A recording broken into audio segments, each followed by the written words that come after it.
They came not with tanks or artillery, but with typewriters, rifles, and lists. They were the Einsatzkommandos, the mobile killing units of the SS, and wherever the German army advanced into the east, they followed. They moved in columns of trucks and cars, in uniforms that bore the polished order of authority, yet behind them lay nothing but ash and silence. Between 1941 and 1943, as Hitler's armies swept across Poland, the Baltics, Ukraine, and deep into the Soviet Union, these men carried out one of the most calculated campaigns of mass murder in human history. They called it cleansing, a word stripped of humanity, a word that disguised the extermination of millions. The Einsatzkommandos were not soldiers in the traditional sense. They were bureaucrats of death, engineers of genocide, who turned ideology into execution with cold precision. Their origins lay within the machinery of the SS, the black heart of the Nazi state. Under the direction of Reinhard Heydrich, head of the Reich main security office, and with the blessing of Heinrich Himmler, the Einsatzkommandos were formed as specialized detachments of the larger Einsatzgruppen. Their purpose was simple and absolute: to follow behind the advancing Wehrmacht, eliminate enemies of the Reich, and secure occupied territories through terror. Jews, communists, intellectuals, Roma, priests, political officials, anyone deemed undesirable by Nazi ideology were to be wiped out. The orders were direct, written in the language of duty, discipline, and race, and so they obeyed. They entered villages with quiet efficiency, assembled the local population, separated the victims, and carried out their work. There were no trials, no arguments, no hesitation, just a moment of silence, a volley of shots, and the sound of bodies falling into open graves. When Operation Barbarossa began in June 1941, the invasion of the Soviet Union unleashed the largest and most systematic killing campaign the world had ever seen. Behind the front lines, 4 main Einsatzgruppen, A, B, C, and D, were divided into smaller Einsatzkommandos that spread like a virus through the conquered lands. They were often assisted by local collaborators and police units, who guided them through towns and forests already trembling with fear. In places like Kaunas, Riga, Minsk, and Kiev, the pattern repeated with brutal precision. Men, women, and children were rounded up under false promises of relocation or registration, then marched to the edge of pits and ravines. The most infamous of these was Babi Yar, near Kiev, where over 33,000 Jews were executed in just 2 days. There were no gas chambers here, no industrial scale of killing, only rifles, shovels, and human hands. What makes their story so haunting is not only the scale of the murders, but the nature of the men who carried them out. Many were educated: lawyers, doctors, scholars, even theologians, men who quoted Goethe by day and fired rifles by dusk, detailing the numbers killed, the security conditions, and the results achieved, as though documenting a business transaction. They drank together, played cards, wrote letters home, and told themselves they were serving history's destiny. In reality, they were dismantling civilization, one village at a time. The Einsatzkommandos represented the transformation of ideology into action, the moment when hate ceased to be words and became policy, bullet by bullet. By 1942, their methods had evolved. The psychological toll on the shooters was growing, and even the SS leadership recognized the inefficiency of mass shootings.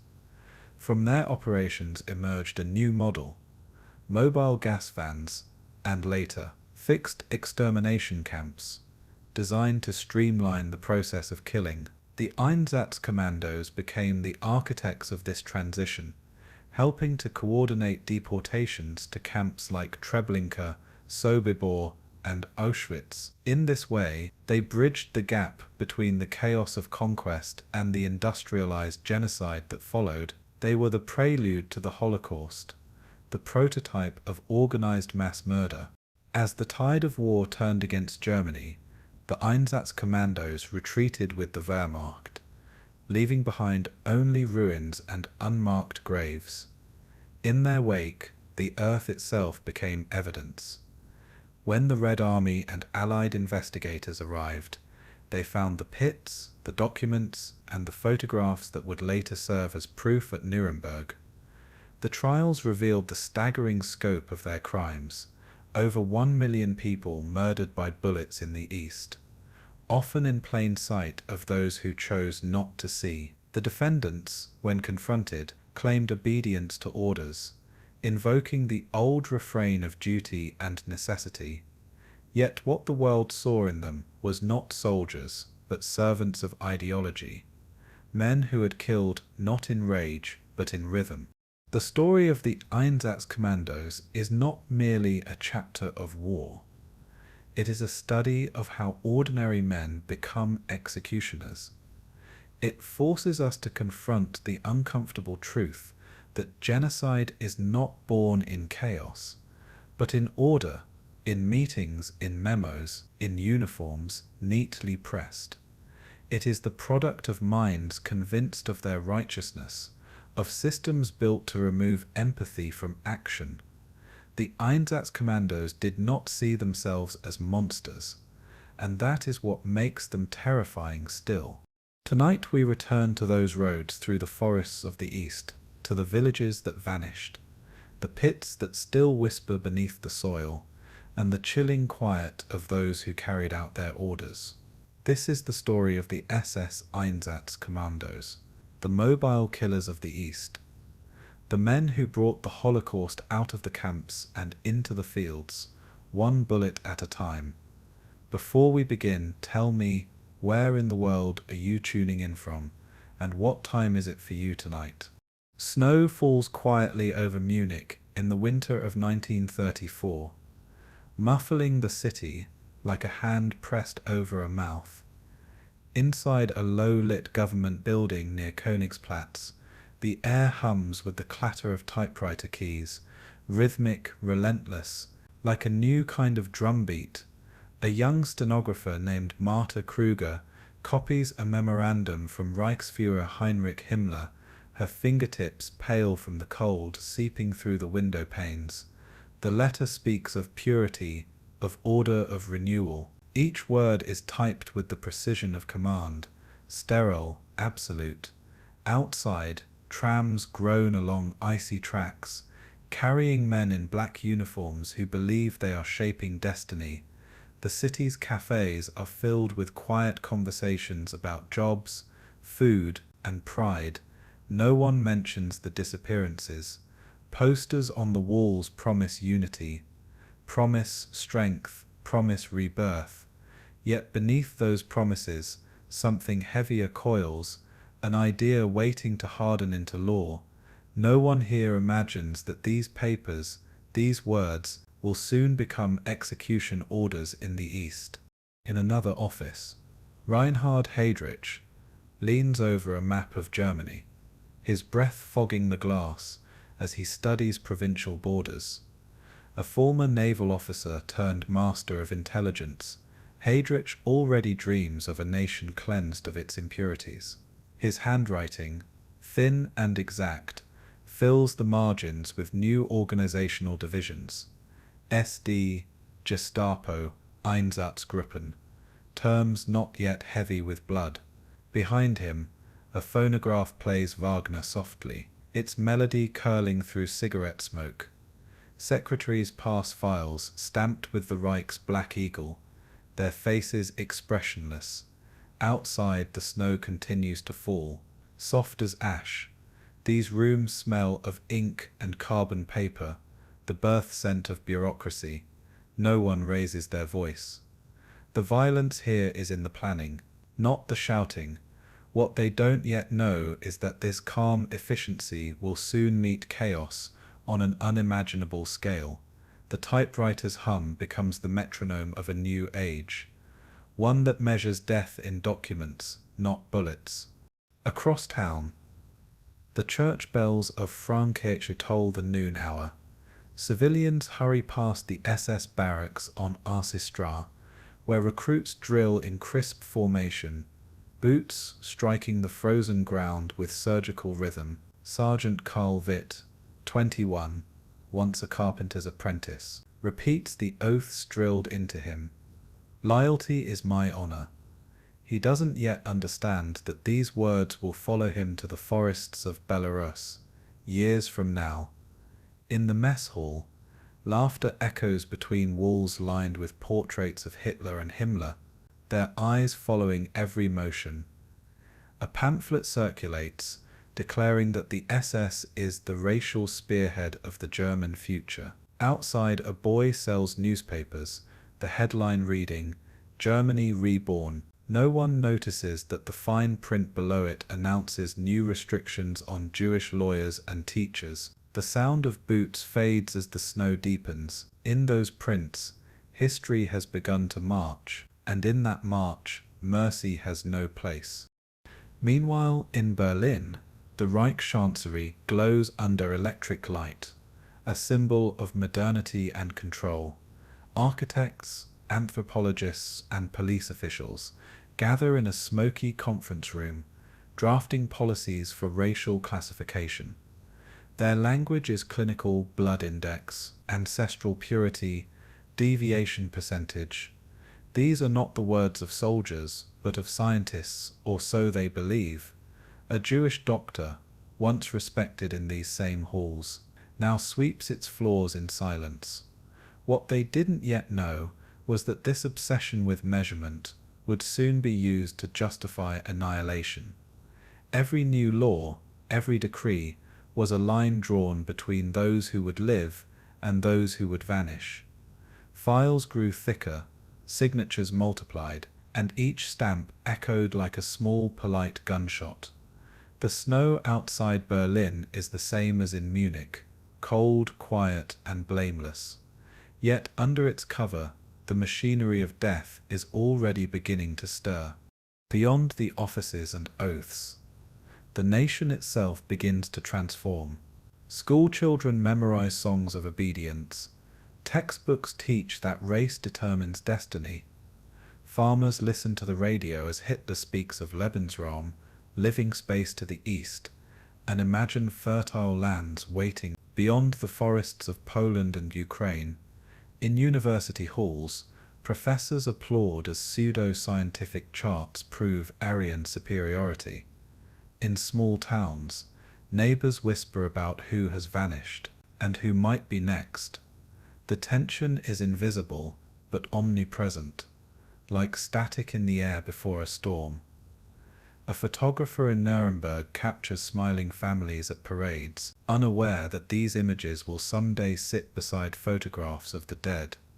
The contrast is unbearable and yet seamless. What they didn't yet know was that their dreams of greatness required the destruction of others. Ideology has a heartbeat now, steady and sure, and it is learning how to kill quietly. By 1938, the hum of preparation becomes open declaration. The Anschluss with Austria floods the streets with flowers and flags. Jubilation hides fear. Heydrich Sicherheitsdienst compiles lists of undesirables by the tens of thousands.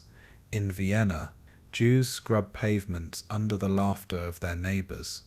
In Munich, SS instructors teach new recruits about racial hygiene beside blackboards filled with diagrams of skulls.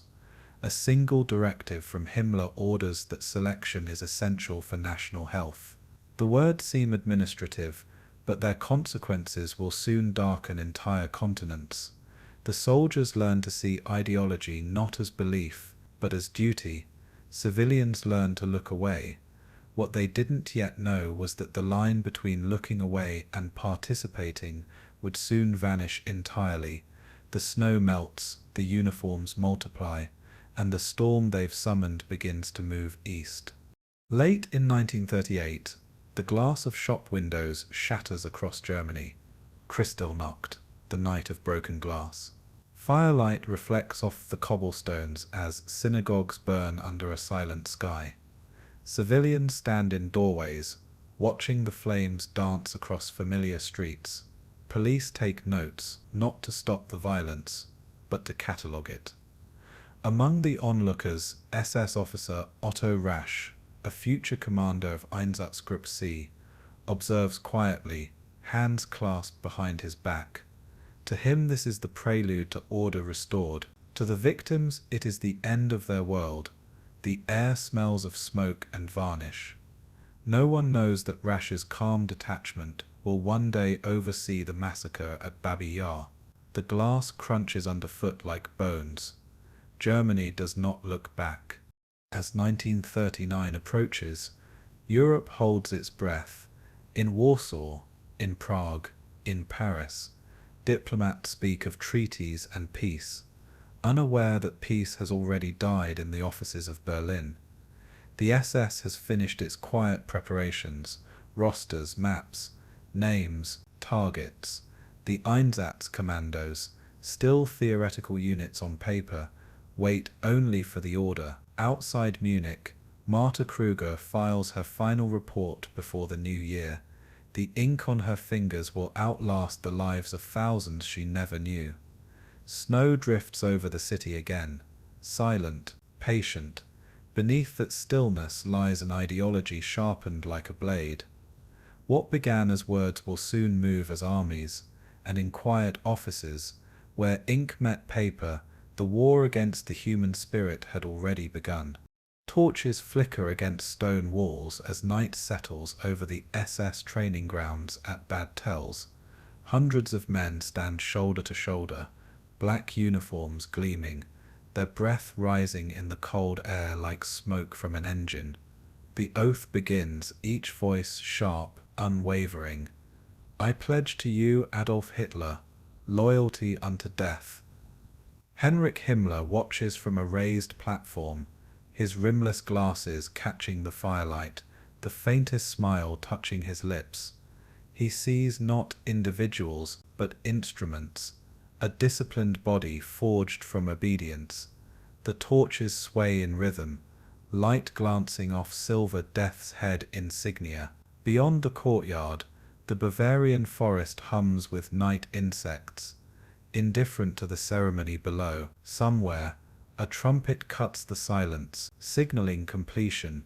The men raise their daggers in salute, blades flashing like sparks. No one here knows that these gestures will one day precede the death of millions.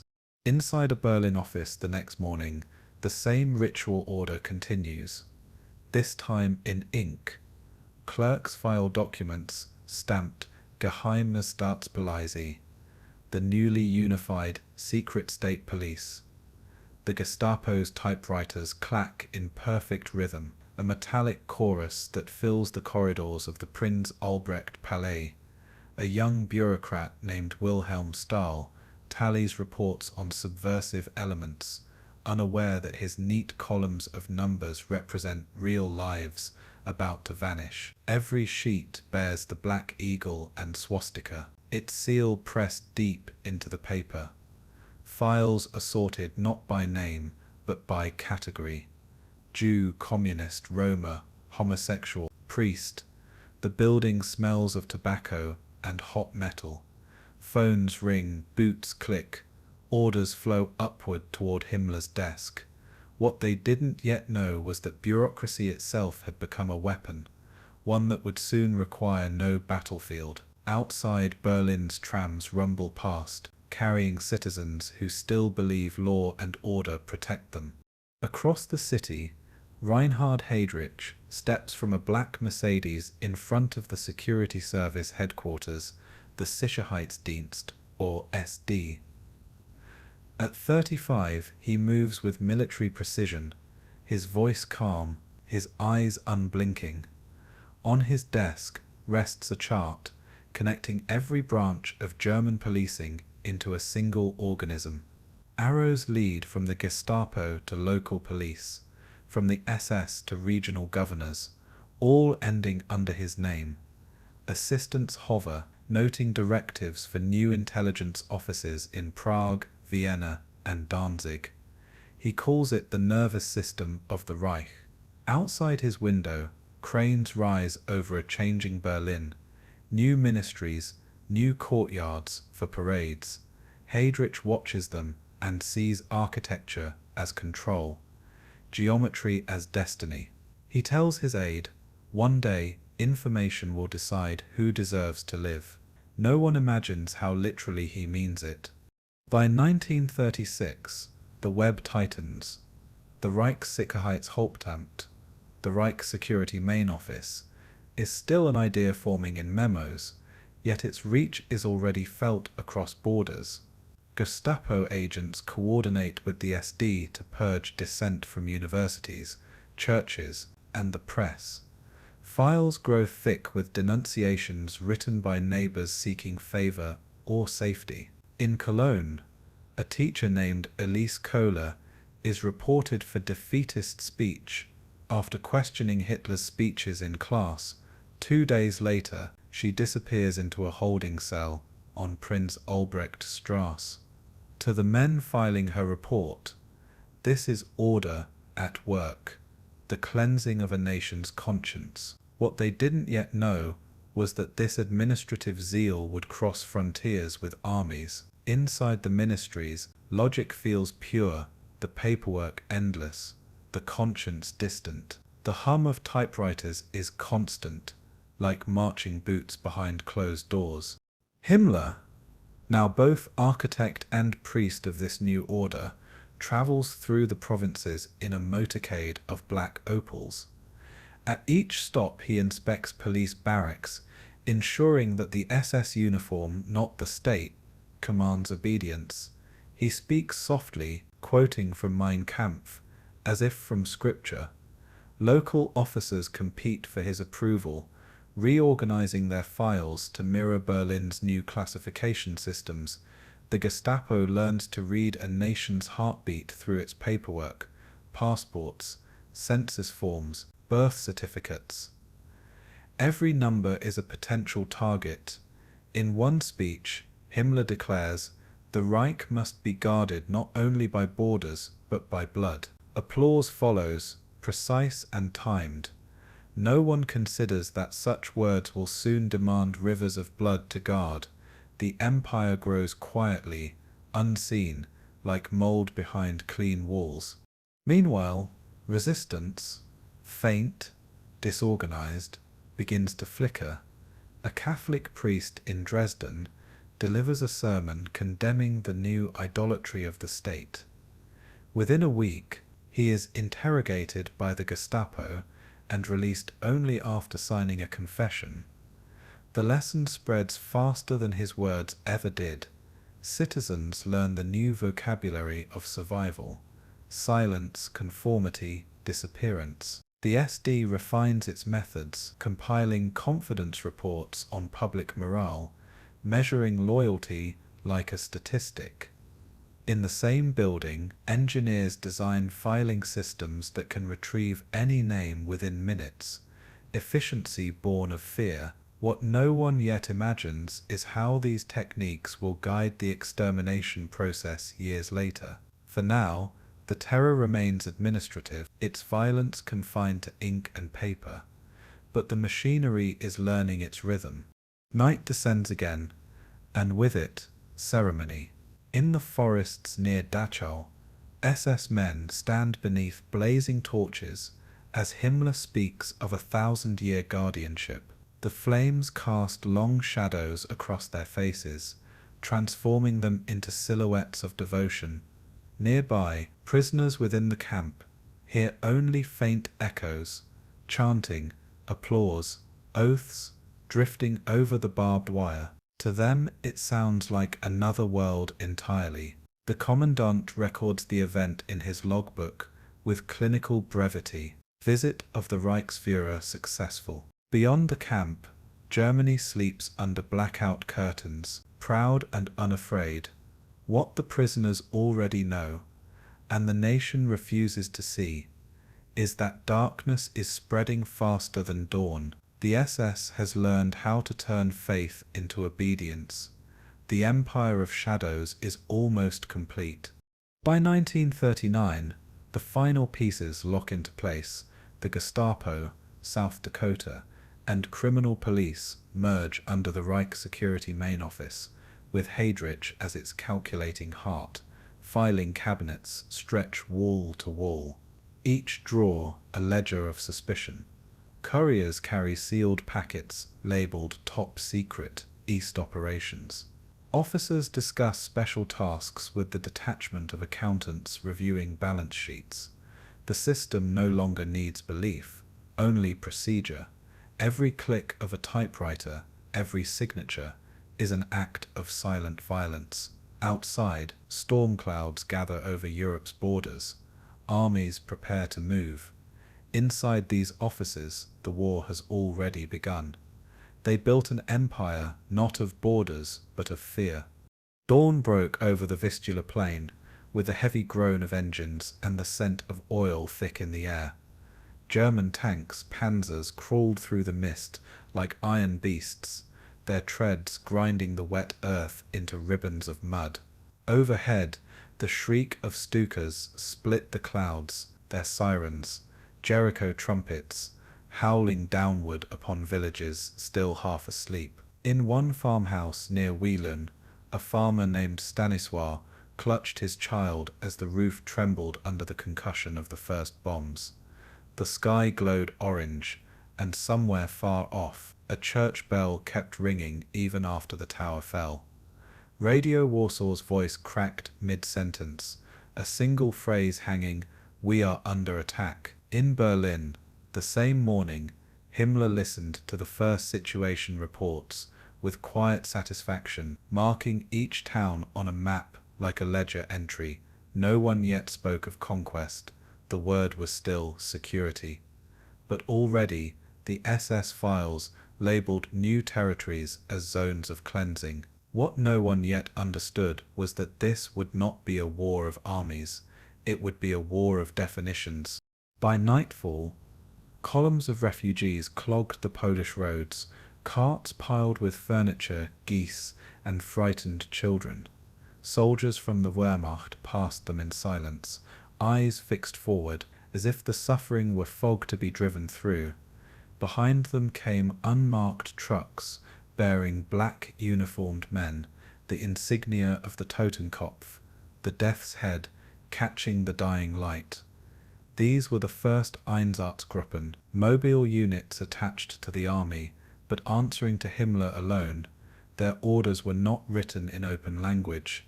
They spoke instead of special duties, political cleansing, removal of hostile elements. In towns like Bydgoszcz and Radom, the difference between a soldier and an executioner blurred before the week was done. An SS officer named Otto Rasch recorded in his journal, "The ground is fertile for obedience." Yet what they didn't know, as they drank from tin cups and cleaned their pistols, was that the habits learned here, lists, signatures, silence, would become the architecture of genocide.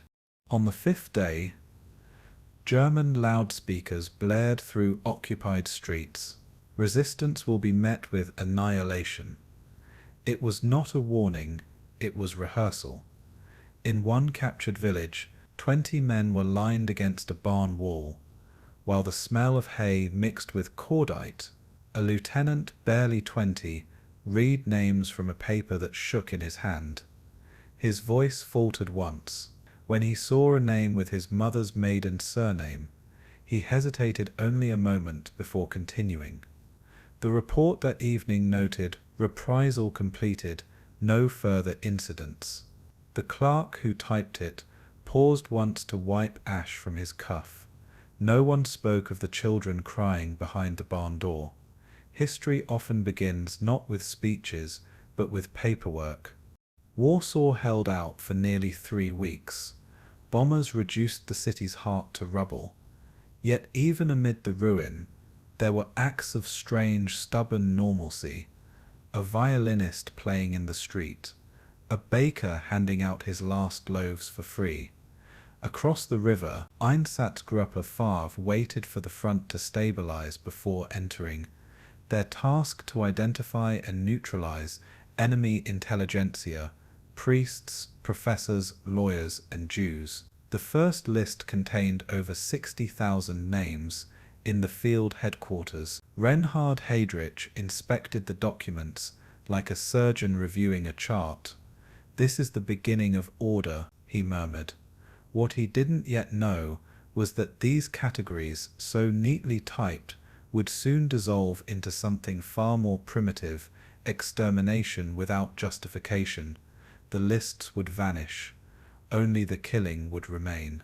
In the countryside near Lublin, Sergeant Friedrich Bauer, a veteran of the previous war, watched his men dig shallow pits. He told himself this was temporary, that executions were for discipline, not destruction. But each command given made the next easier. 3 meters wide, he ordered, 1 meter deep. When the villagers arrived under guard, he avoided their eyes. The young SS photographer, a recruit named Kluger, adjusted his Leica to capture the scene for documentation. The shutter clicked 5 times. Years later, that roll of film would be found in a drawer marked training material. In the moment, the men joked nervously, smoked cigarettes, and turned their backs as the gunfire echoed.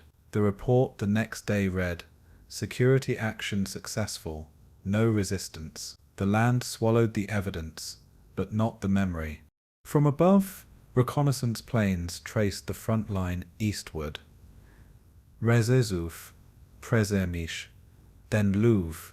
Each city fell like a note in a grim symphony.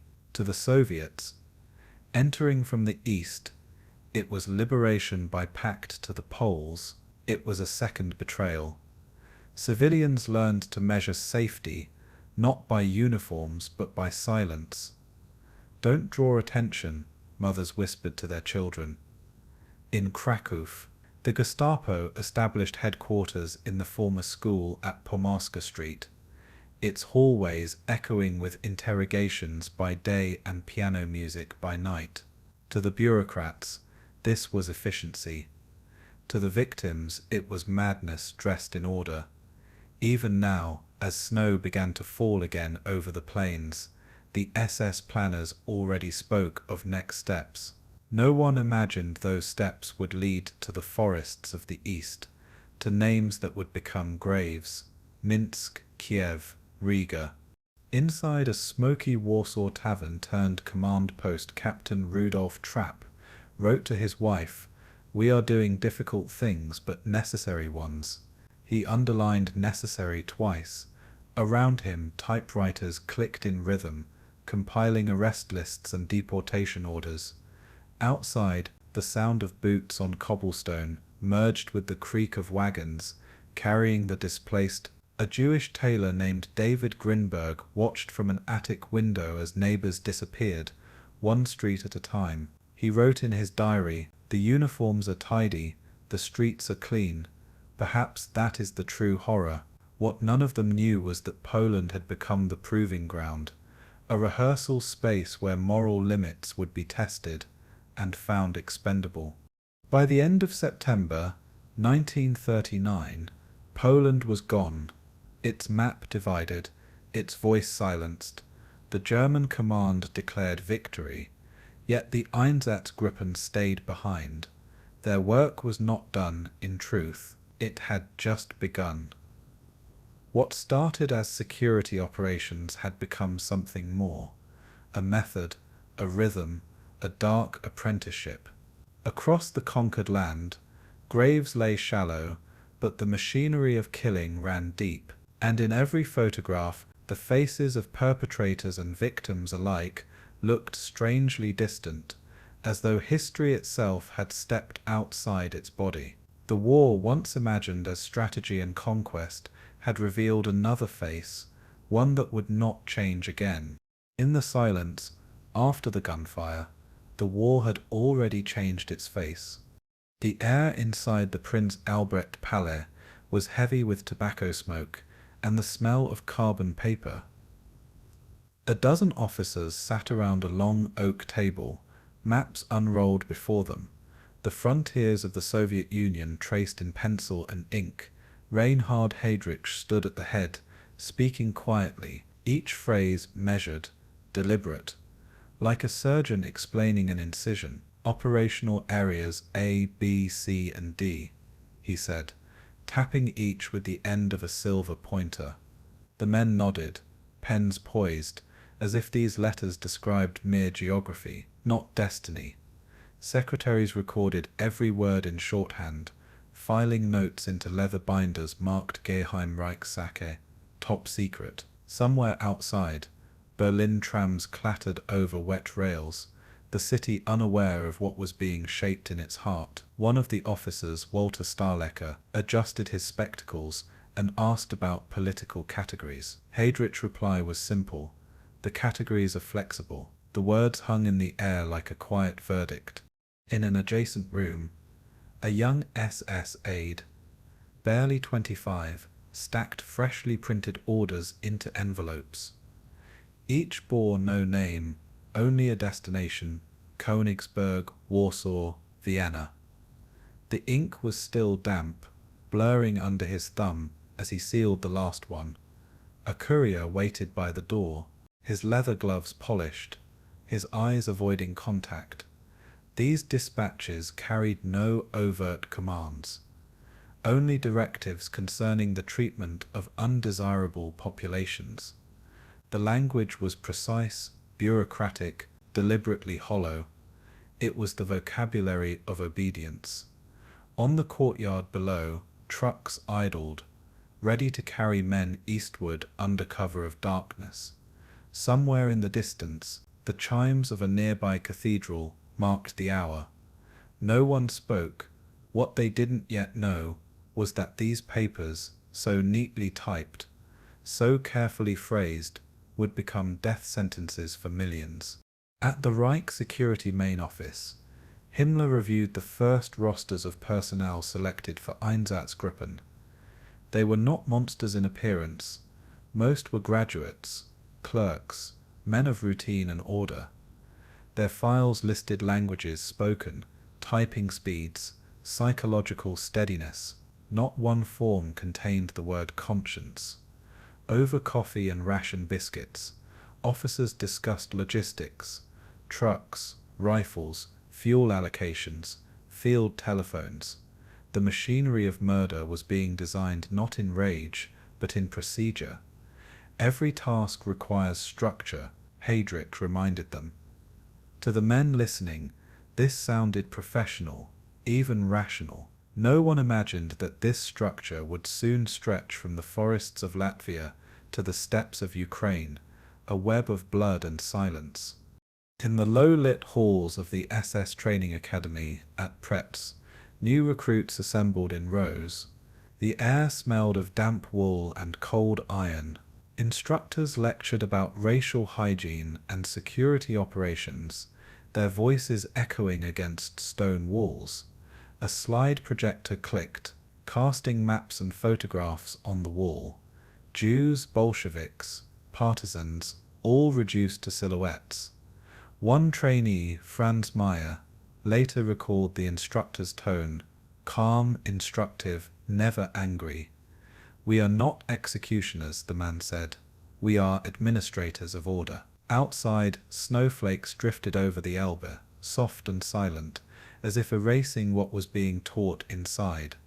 What none of them knew was that these lectures were rehearsals for atrocity, each phrase a seed that would bloom in the killing fields of the East.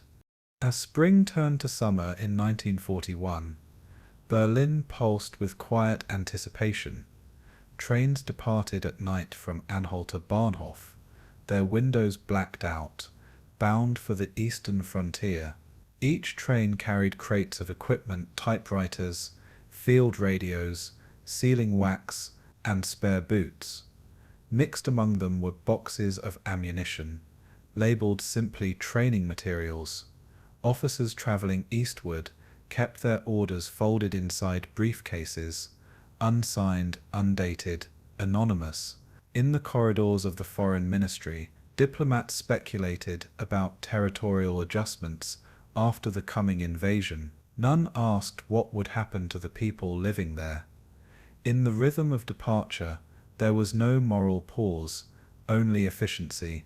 The wheels turned, and the city slept through the sound. Late one evening, Heydrich met with his inner circle in a candlelit chamber at the Reich's chancellery. The invasion of the Soviet Union was weeks away, and the Einsatzgruppen would follow directly behind the front. Maps now bore markings in red, towns identified for cleansing operations. This must be done swiftly and systematically. Heydrich said, his voice low but unyielding. The men around him, Staliker, Rasch, Ohlendorf, took notes in silence. Their pens scratched like insects across paper. One asked, "And the women and children?" Heydrich did not look up. "We must not leave enemies behind." The candles flickered. Outside, thunder rolled across the city, as if echoing the decision made within. Elsewhere in Berlin, the Gestapo compiled lists of Jewish communities across the occupied territories, addresses, synagogue registries, census data, the architecture of precision. The Kripo contributed criminal records. The Wehrmacht provided topographical support. It was a collaboration disguised as administration. Clerks at their desks never saw the faces behind the names they typed. To them, it was statistical work, the kind that earned promotions. What they didn't yet know was that every line entered in those ledgers would correspond, in time, to a grave, and the graves would multiply until no map could contain them. The efficiency of evil had found its bureaucratic perfection. By June 1941, the plans were complete. 4 Einsatzgruppen, A, B, C, and D, stood ready, attached to Army Groups North, Centre South, and the Romanian front. Their total strength, 3,000 men, supported by police battalions and local auxiliaries. They awaited only a single signal, the beginning of Operation Barbarossa. In their briefings, they were told to pacify territories and eliminate potential resistance. The words were chosen carefully, but everyone understood their meaning. From Berlin to Minsk, from the officers' tables to the unmarked trains, the chain of command was seamless. History would remember this moment not as a decision, but as an awakening, the point when thought became action. They did not call it murder, they called it Sicherlenzing operations. Dawn on June 22, 1941, broke over the eastern frontier, with the roar of engines and the hiss of treads pressing into frozen soil. Columns of Panzer IV and the Fuhr stretched endlessly across the plains, their dust trails reaching toward the horizon. Like smoke from a colossal fire, infantry trucks packed with men in field grey rattled over broken roads, their rifles stacked beside them, bayonets gleaming in the morning light. At the front, Lieutenant Karl-Heinz Vogel checked the map again, noting villages already under Wehrmacht control, while his assistant wiped condensation from binoculars. Overhead, Stukas screamed in tight formations, their 100-horsepower engines cutting through clouds at 1,200 meters. From a distance, Soviet border guards watched with disbelief, the thin haze of smoke from burning checkpoints curling into the sky. Civilians emerged cautiously from cottages, clutching bundles of clothing and jars of food, their eyes following the seemingly endless convoy. In one such village, Anna Petrovna clutched her son's hand, whispering prayers for protection. German radio chatter crackled across the airwaves, detailing progress according to plan. What they didn't yet know was that this march was not just conquest. It was the herald of systematic terror. By midday, the sheer scale of the advance overwhelmed the countryside. Tank columns churned fields into mud. Supply wagons left tracks that would take years to fade. Peasants stopped in shock at crossroads, watching men vanish into the horizon, like ghosts swallowed by steel. In the midst of it, SS Einsatzgruppe A prepared its first deployments. Their orders concise: eliminate potential threats, secure rear areas. Otto Raj and his officers spread maps across tables, drawing circles around towns and forests, marking sites for security actions. The distinction between soldier and killer blurred as the army surged forward, opening corridors of death behind them. Russian farmers hurried to hide livestock, terrified not only of bombs but of men with black uniforms. Young German recruits, wide-eyed, noted the strange emptiness of villages left untouched by the front. What they didn't yet know was that every village abandoned by the Soviet retreat was a potential stage for the Einsatzgruppen's methods. No one imagined this would become routine, mechanized, almost invisible. In a field near Białystok, Lieutenant Hans Meyer adjusted his helmet, peering through binoculars at a Soviet checkpoint burning on the horizon. Smoke rose in thick black plumes, curling across wheat fields like a malignant vine. He scribbled notes: men captured, weapons seized. Civilians rounded up for interrogation. Nearby, Sergeant Fritz Bauer's men loaded carts with personal belongings confiscated from fleeing villagers. We move forward, leave nothing unrecorded, Bauer instructed, his voice calm, almost detached. A young soldier, barely 18, paused at the side of the road, staring at an overturned cart and a broken window, feeling the weight of silence around him. In a distant attic, Maria Ivanovna watched the convoy pass, her fingers tightening around her child's wrist. Every creak of machinery, every rev of an engine seemed magnified in the empty village.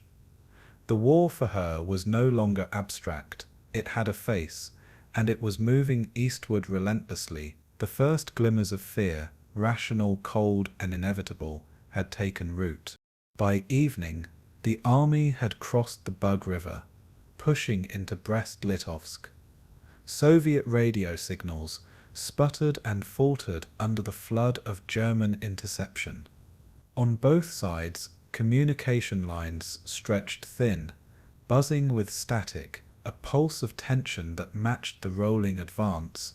German officers convened in commandeered houses, maps spread across floors, compasses glinting under flickering lantern light. The Einsatzgruppen received intelligence from forward units, noting Jewish populations, local officials, and perceived partisans. Otto Rasch directed small squads to villages abandoned by retreating Soviet units, instructing them to eliminate all hostile elements while maintaining discretion. Meanwhile, local peasants, unsure if the soldiers were allies or invaders, hid in cellars, praying for the passing of night. The duality of awe and dread settled over the fields like fog. Machinery perfect, human cost invisible. What they didn't yet know was that these small cleaning operations would become the template for thousands of killings. The war had acquired a rear echelon, silent but deadly. Across the central front near Minsk, artillery shells thundered as German divisions met sporadic Soviet resistance. Smoke and dust mingled in the midday sun, casting shadows that crept across flattened villages. Officers logged every captured weapon, every prisoner, every destroyed vehicle, their notebooks meticulous. In the same fields, crows circled, curious and indifferent, landing occasionally on abandoned carts or a fallen rifle. Among the men of Einsatzgruppe B, young recruits whispered uneasily, sensing the tension between orders and morality.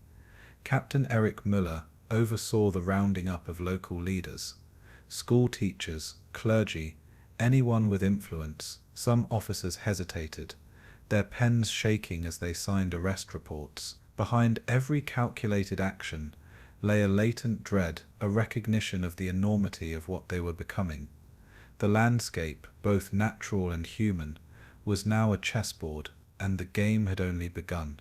In a makeshift German command post, maps detailed the distances between cities, forests, and rivers, calculated for optimal troop movement and rapid occupation. Supply trucks lined up behind armored units, engines ticking in unison like a mechanical heartbeat.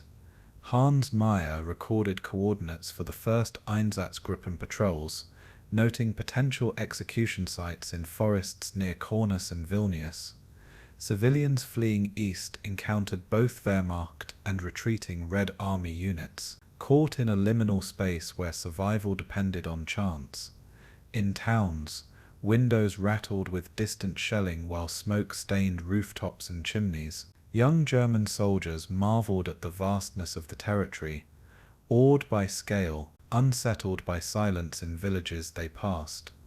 What they didn't yet know was that the precision they admired would soon be applied to systematically annihilate communities. The machinery of conquest and murder had converged, its rhythm unstoppable. The front lines advanced, but a darker advance followed silently. As night fell over Smolensk, officers in the rear echelon reviewed orders under candlelight. Each Einsatzgruppen unit received final instructions: identify enemies, secure the rear, report all activity. Otto Rasch examined his list of towns, underlining those with Jewish populations exceeding 1,000. The ink glistened on paper, authoritative and impersonal. Nearby, Sergeant Bauer counted rifles and ammunition, checking for mechanical readiness. Bolt action smooth, cartridges aligned. Outside, wind carried the metallic tang of armored vehicles, mingling with the faint scent of burned fields. Civilians huddled in cellars, listening to the rumble of engines and the distant screams of animals startled by gunfire. The contrast was stark: order inside, chaos outside. No one imagined this would become routine, the codified killing embedded in the bureaucracy of movement and reports. By the end of the first week, German forces had penetrated deep into Soviet territory, towns falling, roads congested with armored convoys. From the back of trucks, young soldiers watched forests vanish behind them, replaced by cultivated fields and abandoned villages. The Einsatzgruppen followed closely, maps in hand, briefcases of directives under arms, prepared to carry out tasks not recorded in official histories. Smoke rose from destroyed checkpoints, the sky streaked with dust and oil. Every observation, every report, every calculated movement reinforced the inevitability of the unfolding campaign. Both conquerors and conquered sensed a shift. The war was no longer only about territory or strategy. Behind the lines, the instruments of death waited patiently. The invasion had begun, but behind the front lines, another war waited to begin, one without honor, without witnesses. The convoy rumbled to a stop at the edge of a dense forest, the gravel crunching under wheels of Opel Blitz trucks, the engine still warm and vibrating through the wooden floors. SS officers climbed down, clipboards in hand, counting men and equipment with mechanical precision. Their boots sank into soft soil, dampened by morning dew. Recruits removed armbands, insignia, anything that marked them as military, folding the symbols neatly into their coats. Captain Otto Rasch stepped aside, inspecting the perimeter, the faint sound of wind through pine needles like a prelude to a symphony no one wanted to hear. Soldiers shuffled nervously, adjusting rifles and field caps. The 7.92 mm Mauser rifles glinting in the filtered sunlight. In the distance, smoke rose from a village left intact by retreating Red Army units. Some of the men whispered names, others counted heartbeats. What they didn't yet know was that every forest edge would soon be a stage, every cleared field a canvas for an unrecorded story. Inside a commandeered farmhouse, Lieutenant Hans Meyer laid out maps across the kitchen table, lines drawn in red ink, marking towns, villages, and suspected partisan hideouts. "We follow the lists exactly," he instructed, voice low and firm, as Sergeant Fritz Bauer checked each name against his notes. Clipboards tapped lightly against the table in monotone rhythm, the sound almost musical in its regularity. Outside, the wind bent birch branches, scattering dry leaves across abandoned roads. Civilians hiding in cellars dared only to peek through cracks, watching shadows of soldiers pass silently. The first Einsatzkommando detachment, led by Rudolf Lang, waited for final orders. The tension was subtle, almost imperceptible, but heavy, like the stillness before a storm. What they didn't yet know was that these lists, neat and numbered, would become death sentences without exception. No one imagined that efficiency could carry the weight of mass murder. Trucks pulled deeper into the forests near Vilnius, tires leaving ruts across the soft earth. Soldiers disembarked, moving with practiced coordination, rifles slung, gloves laced tightly over palms. The officers briefed men in low-lit halls of barns and former schoolhouses, projecting maps with chalk, dusting the boards.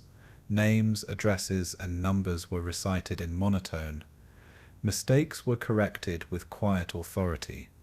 The Mauser bolts were cleaned and oiled in preparation, each click echoing in the confined space.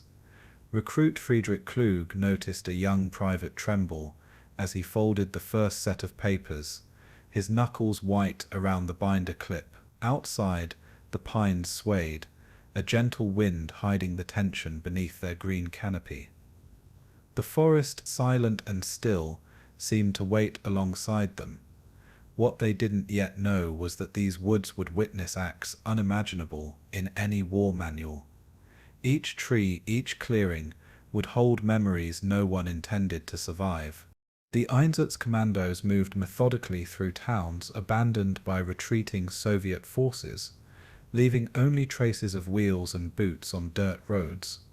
Officers recorded every house, every municipal building, every synagogue, marking coordinates for follow-up actions. In a field near Shioliai, Sergeant Bauer lined up recruits for the first operational rehearsal, showing them exactly how to approach, cordon, and identify targets. Men whispered to one another, the tension thick but contained. Lieutenant Meyer's voice cut across the air, precise and calm. Efficiency, accuracy, silence. Behind them, villagers crouched in basements, counting the steps above like drumbeats. Even the birds, startled from the trees, watched from branches, cawing at intervals. What they didn't yet know was that hesitation would be punished, not with words but with expectation. The expectation that every order was absolute. No one imagined these exercises would become routine, repeated thousands of times across the Eastern Territories. Trains carrying additional detachments rattled into small depots under the cover of night, their locomotives hissing clouds of steam against the dark sky. Officers checked roll calls by lantern, matching names to assignments with the same precision as a notary. Weapons and ammunition were distributed silently. Each clip and shell accounted for. One young soldier, Wilhelm Herzog, hesitated, noting the faces of local villagers who had emerged, curious, from the shadows. He swallowed, reminding himself that orders were the law, obedience the only path. Otto Rasch moved between the men, adjusting their stance, checking rifles, correcting posture. Beyond the horizon, smoke from skirmishes drifted upward. mingling with moonlight. What they didn't yet know was that the path they were taking would leave no visible scars on maps, but deep, permanent marks on the human soul. The war they knew was only beginning. Morning broke with the soft hum of engines and the rhythmic pounding of boots along dirt paths. Einsatzkommando B moved east. Officers reviewing checklists while soldiers maintained formation, eyes scanning forest edges. Each unit received instructions for specific towns: secure, identify, remove hostile elements. Every detail was procedural: rifles cleaned, ammunition accounted for, prisoners segregated. The precision created an almost clinical calm, a stark contrast to the tension in the eyes of new recruits. Captain Lang paused, observing a young soldier staring at the trees, imagining resistance fighters, or worse, innocent villagers. The forests held secrets, their shadows were deep. What they didn't yet know was that these secret operations would soon expand, methodically, mercilessly, across hundreds of kilometers. The quiet competence in these woods was the prelude to organized terror. By mid-afternoon, detachments were in position near Grodno, forming cordons around villages identified on maps. Soldiers removed badges, ties, and anything marking affiliation with regular army units, blending into shadows of civilians and terrain alike. Clipboard checklists dictated every movement: who to interrogate, who to detain, who to execute. Behind the orders, a strange duality emerged: the men trained in administration and precision, yet confronted by human faces, mothers and children, fearful and pleading. Lieutenant Meir noted the time, 1547, writing it down as if a timestamp could justify the events to follow. Officers whispered amongst themselves, confirming details, coordinating with police battalions arriving in trucks. Every pause, every glance was measured. What they didn't yet know was how quickly humanity could be stripped from action, replaced entirely with procedural obedience. The forest waited, silent and patient, for what was to come. As dusk fell, the first Einsatzkommandos readied their positions along the edges of pine forests. The wind carried the faint scent of smoke and crushed underbrush. Soldiers loaded rifles, cleaned bolts one last time, and checked ammunition. Their movements almost ritualistic. Captain Rash gave a final nod, and the men moved forward, stepping into the shadows with disciplined precision. The towns they approached were unaware, the villagers' eyes still reflecting hope that the war would pass them by. Every action, every step, was catalogued in logs that would later read like mundane reports. The forests, the fields, and the empty roads would remember differently. And in the quiet of those pines, the mechanical efficiency of killing became reality. No drums, no fanfare, only the click of a rifle bolt echoing through the pines. Twilight fell over the village of Cornus, casting long shadows across wooden rooftops. Smoke rose from a small church at the edge of town. Its bell tower blackened, flames licking the sky as if devouring the last remnants of faith. Mothers clutched children to their chests, faces wet with tears and soot, eyes fixed on soldiers moving methodically through the streets. SS officers in black uniforms checked lists, speaking in monotone, ensuring every house was visited. A young girl, Miriam Levin, hid behind a cart, watching the men with wide, terrified eyes, clutching the small hand of her brother David. Their father had been taken hours earlier, leaving only the echo of commands and the smell of smoke. Outside the village, smoke trails mingled with dust from the passing trucks of the Wehrmacht. The soldiers' Mauser rifles gleamed in the dying light, barrels trained on lines of civilians already corralled. What they didn't yet know was that this night was the first of many, that the forest and fields would soon be littered with the same scenes. No one imagined that the machinery of order could so easily become the machinery of death. Across the plains near Riga, Einsatzkommando A moved through a forested hollow, dragging villagers into shallow pits already dug by local auxiliaries. The soil was damp, the smell of earth thick in the air. An officer, Rudolf Lang, checked names against a ledger, noting anyone missing or hiding. In the shadows, a farmer named Pavel Petrov watched his neighbors being rounded up, heart hammering against ribs that refused to let him breathe. Mothers cried silently, pressing infants against their chests, while fathers were separated, lined against logs or walls. The soldiers' faces were calm, precise, almost clinical, as though each pull of a bolt followed an invisible instruction manual. Beyond the tree line, crows circled lazily, landing occasionally on fallen tools or abandoned carts. The first shots rang out, muffled against the dense pine.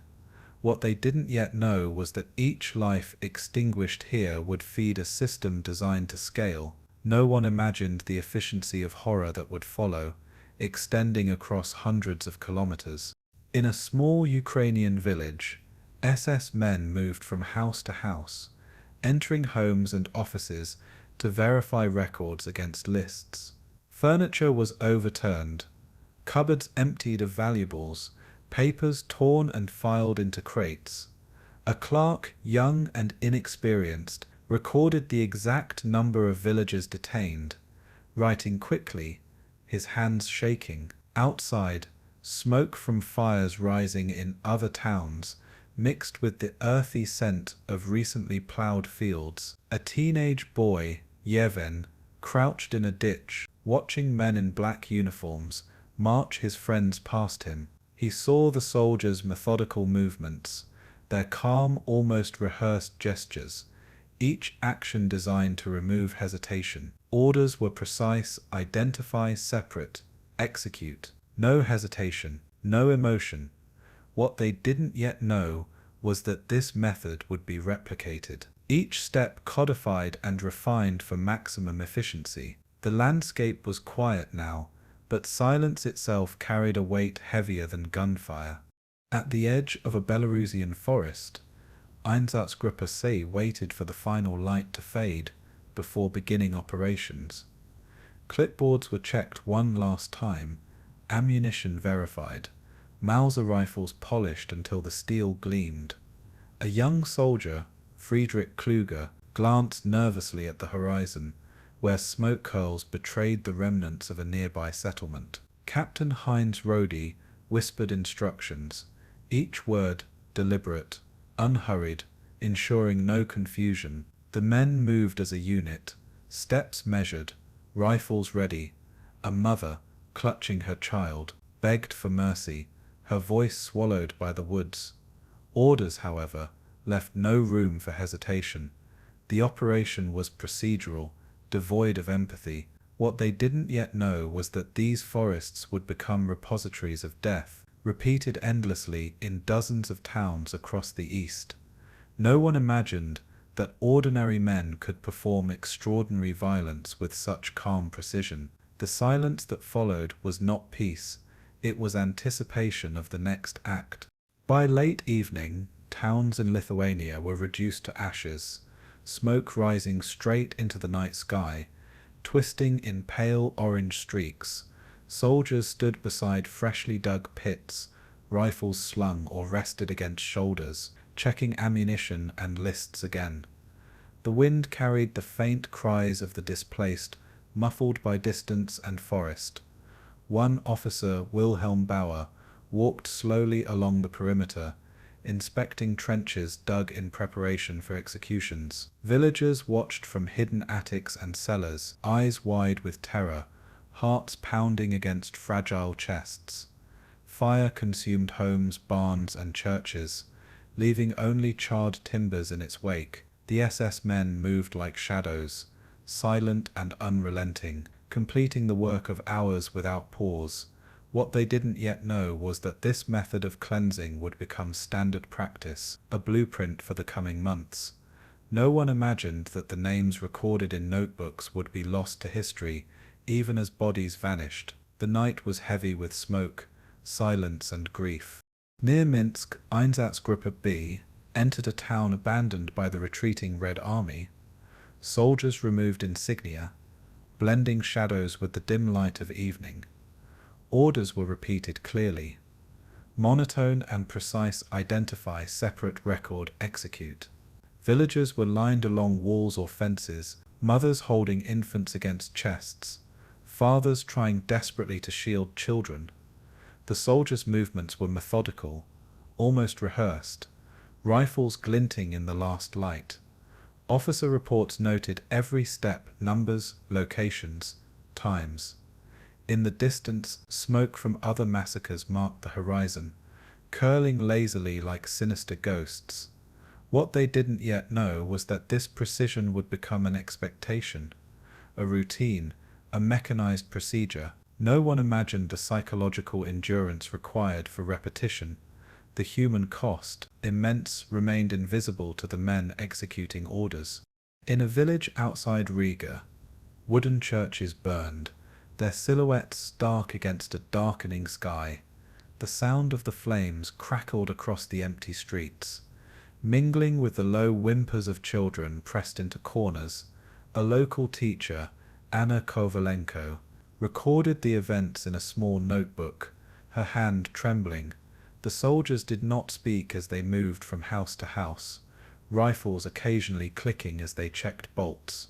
Smoke drifted across open fields, carrying the faint metallic scent of cordite.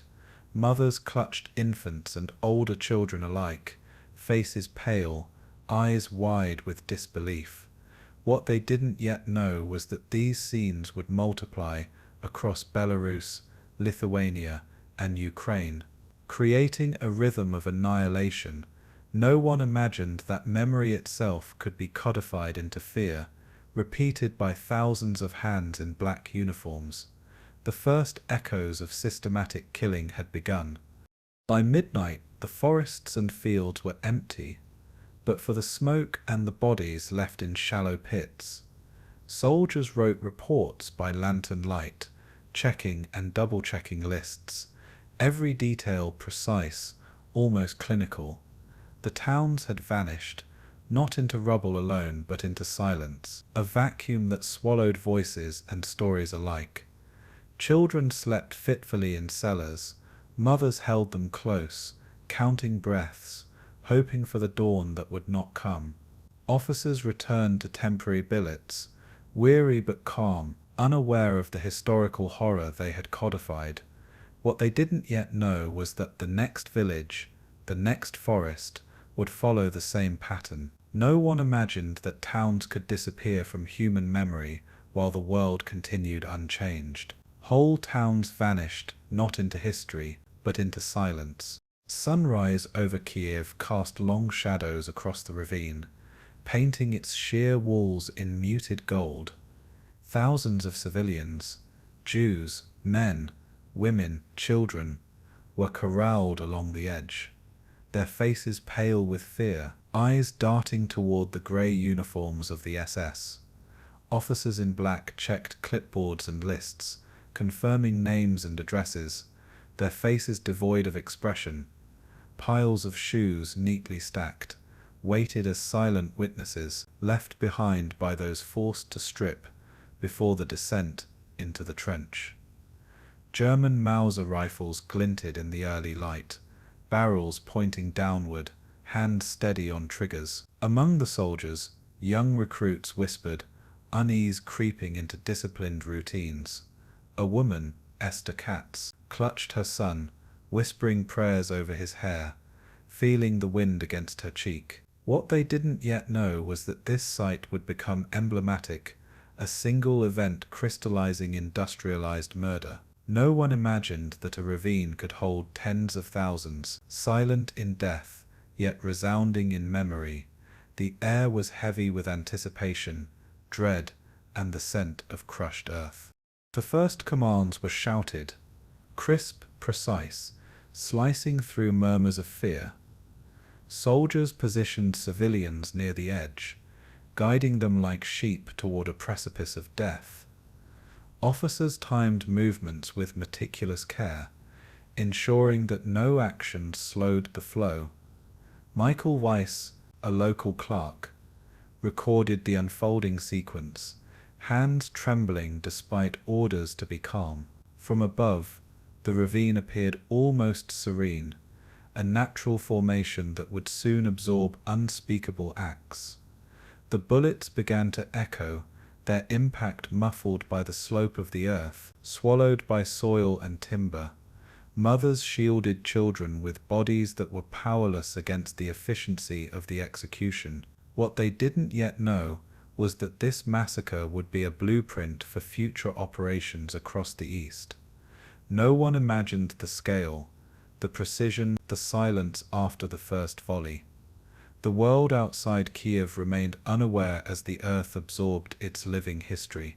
From a distance, Wehrmacht convoys rumbled, their engines masking the quiet horror at the ravine's edge. Officers like Paul Blobel oversaw the methodical line of men, checking positions, adjusting rifles, coordinating with local auxiliaries. The trench widened, dark soil freshly dug, its depth enough to conceal hundreds of bodies stacked in orderly fashion.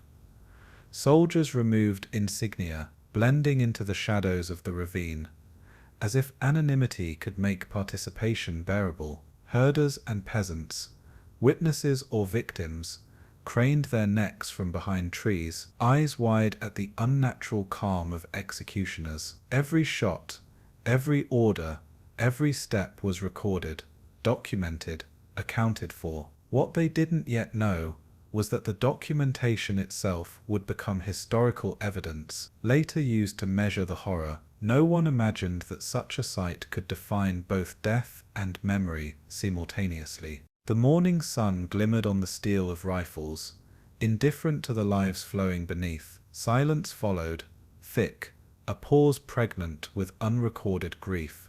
Shoes of infants, women and men lined the edge like grave markers, their colors muted under dust and ash. A soldier named Heinrich Müller kicked them gently aside to make room, muttering something inaudible. A mother, her name unknown, kissed her child one last time, the moment caught between eternity and finality. Officers checked the line of victims, adjusting positions for maximum efficiency, as if orchestrating a grim ballet. Beyond the ravine, trees swayed, their leaves whispering secrets to the wind. The rifles' repeated clicks were a percussive rhythm to the orchestrated procedure, each man knowing his part. What they didn't yet know was that each execution was part of an expanding system, a prototype for mass murder yet to come. No one imagined the scale that would follow, or that the human cost would become a statistic in yet another ledger. The sun climbed, indifferent to the lives extinguished below. Every shadow, every shaft of light was a silent witness. By mid-morning, the bodies had begun to fill the ravine, stacked and pressed, their presence accounted for in official logs. Officers supervised with clinical detachment, noting times and sequences, their expressions betraying no remorse. A young recruit, barely 19, felt a tremor in his hand as he reloaded, a stark contrast to the precision demanded of him. Smoke from nearby fires mingled with the dust, coating the air in grey haze. Women who had survived the first volley wept silently, holding children close, whispering prayers in languages long suppressed. The earth seemed to drink deeply, absorbing the horror, yet leaving traces that would endure. What they didn't yet know was that this site would be referenced in future operations, teaching others how to kill with methodical efficiency. No one imagined that terror could be industrialized so completely. The ravine itself became a tool, a silent collaborator in a mechanized system of death. In the late morning light, the ravine's edge was lined with soldiers preparing for another wave. Clipboards were checked, rifles cleaned, ammunition counted, all movements executed with the same disciplined calm. A young woman, Sarah Abramovich, shielded her younger brother, stepping between him and the rifle barrels. Officers noted her in the ledger, but her moment of courage was ignored by the mechanics of murder. Trees overhead swayed, catching shafts of sunlight that glittered on the polished steel of Mauser rifles.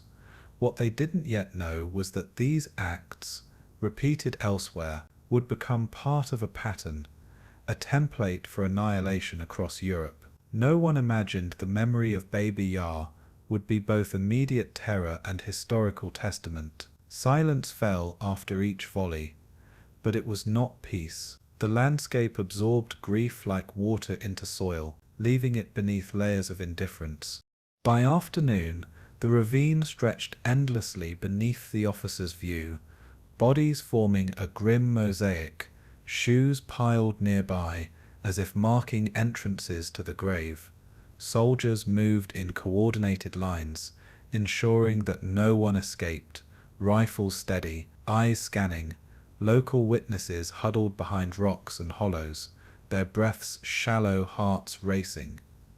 Officers documented every step, noting names where possible, verifying counts, ensuring precision. Smoke drifted lazily into the Kiev skyline, rising from distant fires, curling in the wind like a sinister veil.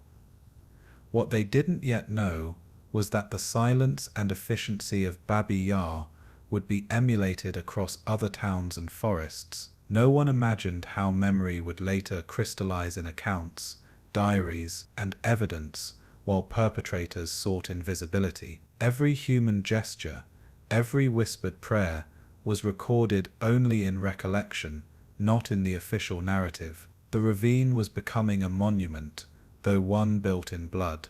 As twilight fell, the sun dipped low, casting long shadows across the ravine's floor, illuminating the stillness beneath.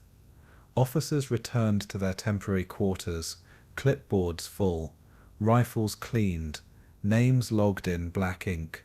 Civilians who survived hid in cellars or behind trees, hearts heavy with loss, bodies trembling with fatigue and shock. The wind carried the scent of smoke and soil, mingling with the faint metallic tang of human presence. What they didn't yet know was that Babi Yar would mark a turning point, defining both horror and method in the Nazi campaign against Jews. No one imagined the sheer scale, the indelible mark, the echo of silence that would last decades. The ravine had received its first burden of memory, carved by orders, obedience, and terror. The ravine became a grave, and the grave became a memory carved into stone. A teletype machine rattled in a dim office in Berlin, keys clattering like raindrops on a tin roof, translating distant carnage into numbers and letters. Archivist Dieter Lang bent over a stack of reports, his spectacles reflecting lines of casualty figures, each row a village, each column a death. Secretaries moved quietly, stamping each page top secret in crimson ink, the stamp thudding against paper like a heartbeat devoid of blood. Outside, streetcars rattled past, unaware that each transmitted figure represented human lives extinguished hours, sometimes days before. A messenger, cigarette smoldering in his fingers, glanced at the latest dispatch from Einsatzgruppe A, shrugging at totals exceeding 5,000.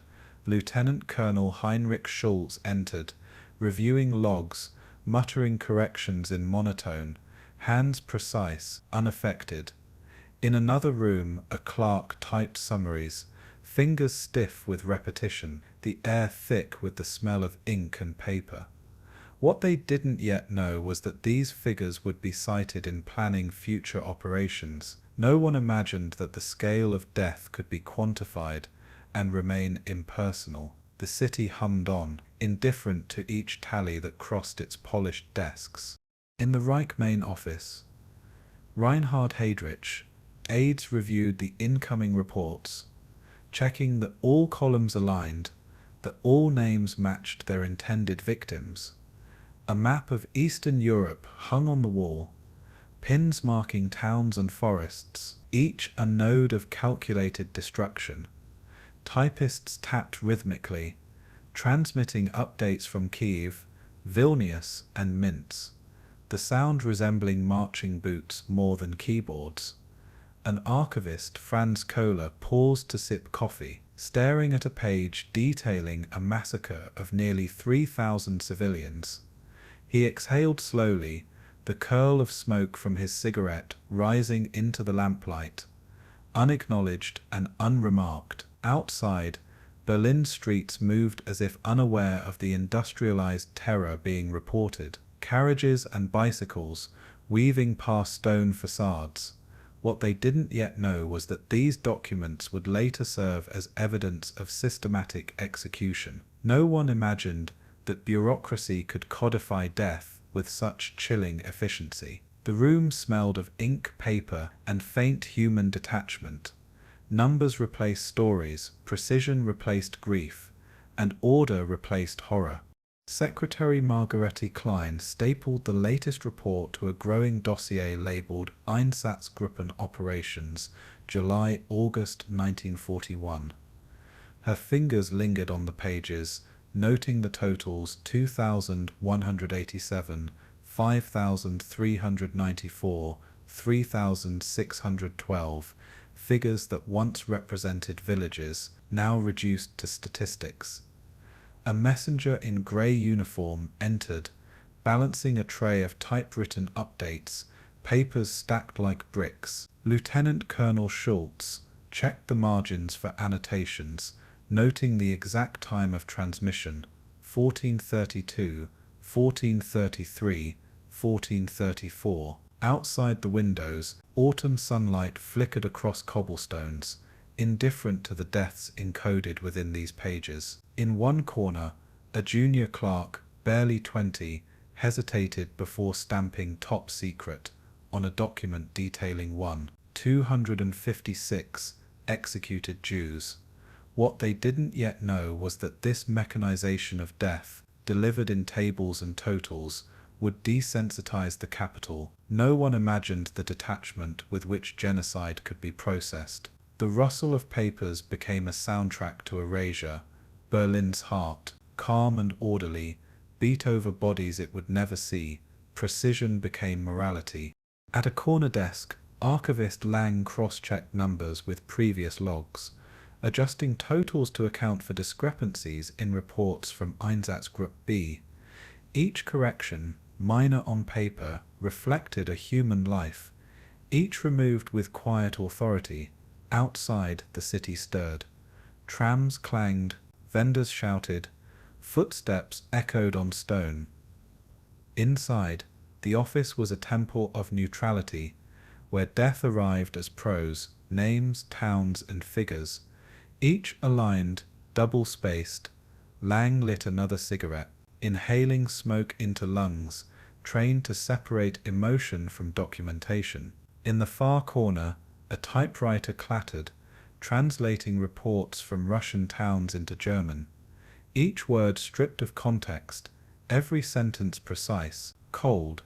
What they didn't yet know was that this normalization would ripple, shaping responses to atrocities yet to come. No one imagined that human lives could be digitized, counted, and categorized as efficiently as ink on paper. Outside, life continued. Inside, it was methodical, unfeeling, ironic. The city processed death as easily as it processed mail. A teletype operator adjusted the feed, transmitting a new tally, 4,178, executed in a Lithuanian village.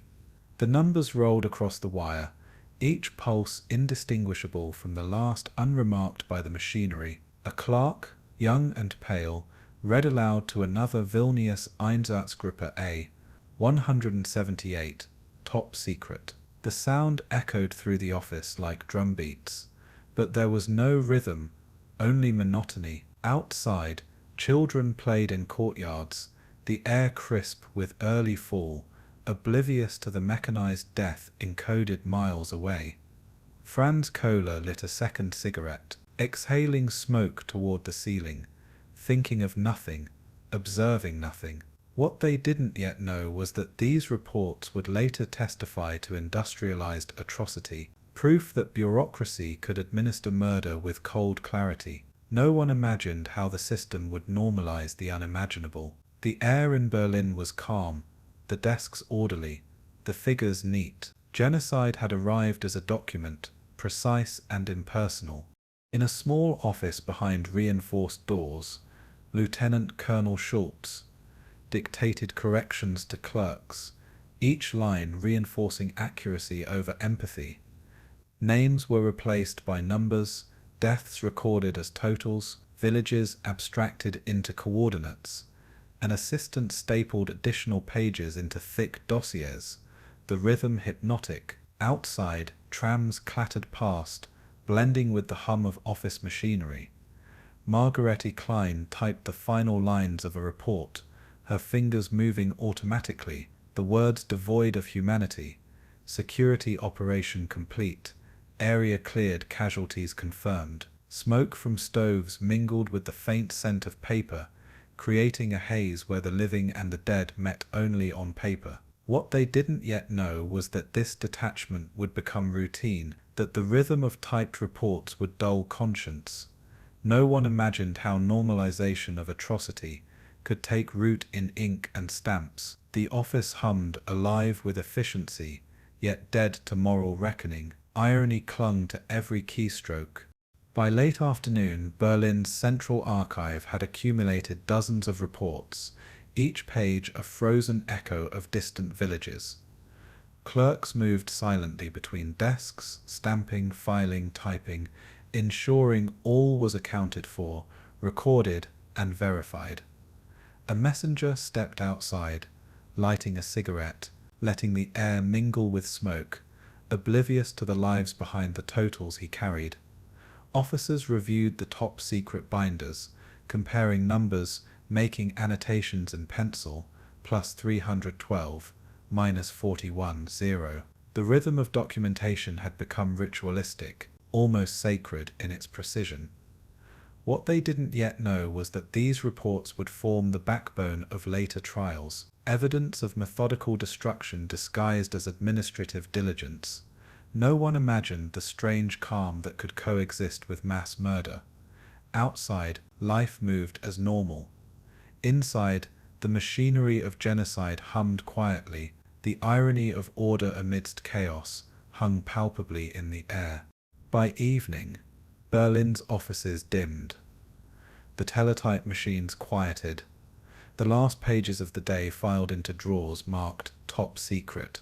Clerks collected their belongings, stepping past piles of reports detailing thousands executed across Lithuania, Belarus, and Ukraine. Officers lingered, reading totals again, checking numbers, indifferent to the human cost embedded in neat columns. A faint glow from street lamps filtered through the windows, illuminating dust motes dancing over stacks of paper. What they didn't yet know was that this detachment of bureaucracy would normalize horror for years to come. No one imagined that genocide could arrive, fully documented, orderly, and impersonal. Ink, paper, and stamps replaced screams, smoke, and fire. In the capital, genocide arrived neatly typed, double-spaced and filed. Sunlight filtered through birch trees near a small Belarusian village, illuminating rows of newly distributed armbands, fluttering under crude wooden banners. Men and boys lined up obediently, eyes fixed on the officers overseeing their assignment, faces pale with both excitement and fear. Ivan Petrov, a farmer's son, tugged at the stiff fabric of his armband, feeling its weight like a shackle. Neighbors whispered to one another, pointing toward cellars and attics where some families hid. Knowledge traded like currency. The air smelled of earth, smoke, and sweat as soldiers distributed rifles and ammunition, their barrels catching the sun. Local auxiliaries practiced drills, moving through the forest with precision, mimicking the German instructor's gestures. What they didn't yet know was that this small group would become a force-multiplying terror, executing orders with an intimacy strangers could never achieve. No one imagined how trust between neighbors could be weaponized so quickly. The village seemed quiet, yet the ground beneath it was fertile with betrayal. Silence hung heavy, as if the earth itself knew what was to come. In Riga, Latvian militia leaders oversaw their first collaboration with Einsatzgruppe. Men once neighbors, once shopkeepers and teachers, now carried rifles, their hands unsteady but resolute. Women peeked through windows, hiding their fear, while children clutched them, sensing the tension. SS officers instructed with clipped commands, demonstrating execution formations with chilling calm. Piles of belongings collected from Jewish households waited in open courtyards, shoes and kettles stacked meticulously. A young recruit, Alexander Kravtsov, hesitated, eyes darting toward a familiar face, but a nudge from his superior forced action. What they didn't yet know was that moral compromise, once initiated, became self-reinforcing, binding them into a machinery of atrocity. No one imagined that ordinary citizens could transform into executioners so quickly. Smoke from fires in the distance curled toward the town, an omen unnoticed by passers-by. The wind carried the faint metallic scent of rifles and iron nerves. In a Ukrainian village, neighbors were forced to betray friends, identifying who had hidden, who might resist. A young man, Petro Melnik, pointed to a cellar with trembling hands, lips pressed tight, eyes wide in shame and fear. Soldiers followed the guidance silently, rifles trained, bullets ready. A mother pressed her child close, silent tears streaking her cheeks. The German officer overseeing the operation, Hans Jaeger, checked names against his ledger, noting discrepancies in handwriting. Outside, a dog barked, a sharp contrast to the quiet despair within the house. What they didn't yet know was that these local collaborators would be crucial for sustaining systematic killings across vast territories. No one imagined the scale of complicity that would develop, rooted in fear, opportunism, and coerced loyalty. The village seemed suspended, time stretched between orders and obedience. The soil, damp and dark, would soon conceal both bodies and conscience. At dusk, men gathered around barrels of fire, drinking to steady nerves after an execution in a small Lithuanian town. Cigarette smoke curled into the cold air as laughter mingled with hushed confessions of horror. Armbands still clung to sleeves, symbols of authority now marked by blood. A local officer, Mikhail Bondarenko, recounted the day's events in a low voice, noting every name, every detail, as if rehearsing loyalty to the Reich. Women prepared food quietly, eyes downcast. Children pressed close to knees, sensing fear but not understanding its reason. What they didn't yet know was that this normalization of atrocity, drinking, laughter, casual brutality, would cement their transformation. No one imagined that such scenes, repeated across towns and villages, could erode morality so completely. The forest around the town was silent, holding its breath as complicity took root. Shadows stretched long over the cobblestones, bending toward the ravine of conscience. Betrayal had become routine. In a Belarusian clearing, local auxiliaries dug shallow trenches under SS supervision. The air was thick with the scent of soil and sweat. Rifles lined along tree stumps like metallic extensions of human intent. Commanders whispered instructions, hands tracing diagrams on the ground, teaching positioning and order of fire.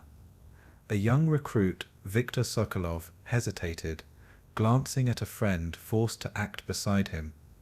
The German officer, Otto Fischer, stepped forward, correcting his stance with quiet authority. What they didn't yet know was that these auxiliary forces would allow mass killings to scale far beyond what foreign soldiers could achieve alone. No one imagined the speed with which training became execution, or obedience became instinct.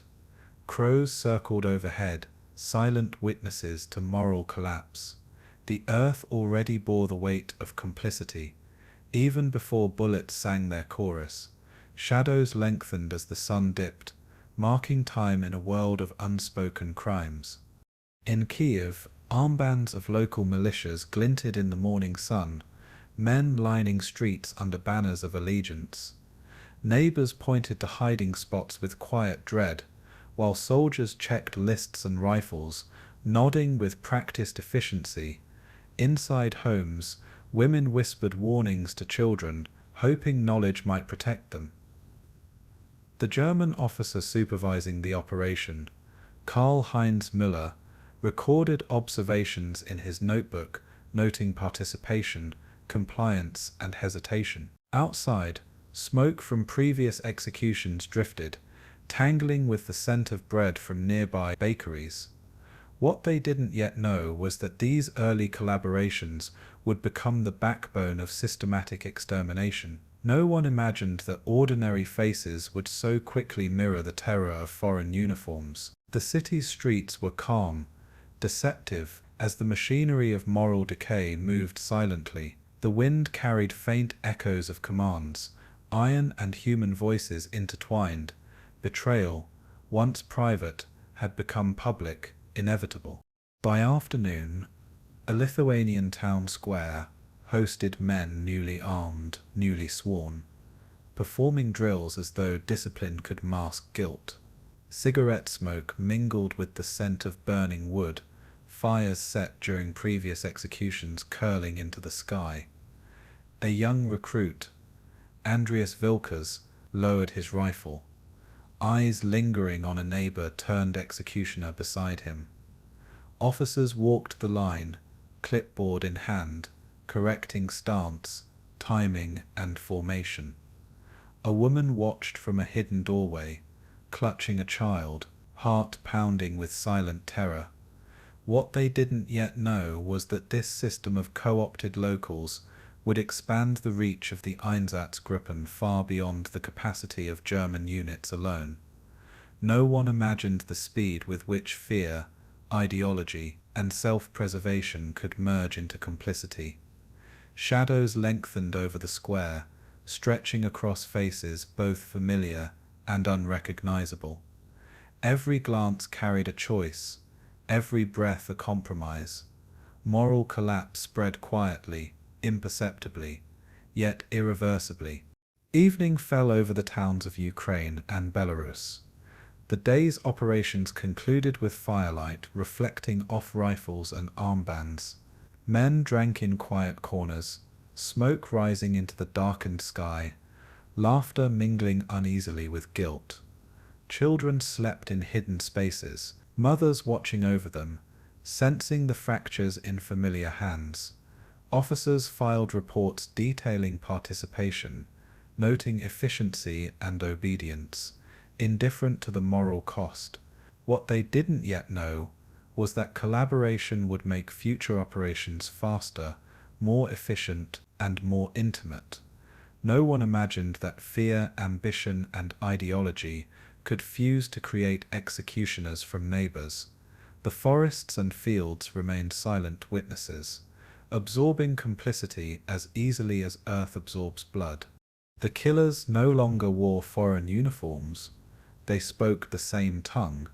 A thin stream of water ran from the basin, echoing softly through the cramped latrine, where Untersturmführer Karl Weber scrubbed his hands for the third time that morning. Blood under his fingernails, a residue of orders executed hours ago, refused to wash away. His breath came uneven, chest tight, eyes darting to the small mirror, seeking a reflection he no longer recognized. Outside, the forest remained silent, yet somewhere nearby, rifles clinked in preparation for the next operation. Officers gathered in candle-lit tents, glasses clinking in muted ritual, whispering confidences laced with shame. Chaplain Ludwig Hahn moved among them quietly, murmuring words of absolution, his voice swallowed by tension and smoke. What they didn't yet know was that each ritualized washing, each whispered confession, was a symptom of a system pushing morality to its breaking point. No one imagined the intimacy of guilt and duty could coexist in a single uniform. The wind crept under tent flaps, carrying the scent of pine, damp earth and iron. Inside, hearts beat rapidly, caught between obedience and revulsion. In another tent, Hauptsturmführer Erich Steiner sipped vodka under the dim flicker of a lantern, ledger open before him. Lists of names, towns and dates sprawled across the pages, each figure another soul extinguished. The trembling of his hand betrayed the precision demanded by the job, a subtle tremor that no report could record. Soldiers whispered among themselves, eyes downcast, avoiding direct gaze, unwilling to meet the reflection of their actions. Outside, trucks idled, engines quiet, awaiting orders that would continue the cycle of death. What they didn't yet know was that the emotional toll of these early operations would push men to seek mechanical solutions, distancing hand from bullet. No one imagined the weight of leadership could manifest as both command and torment. Candles guttered in the draft, shadows stretching across faces lined with worry. Silence settled over the encampment, punctuated only by the occasional metallic click of rifle bolts. Each officer wrestled with a private reckoning hidden beneath public composure.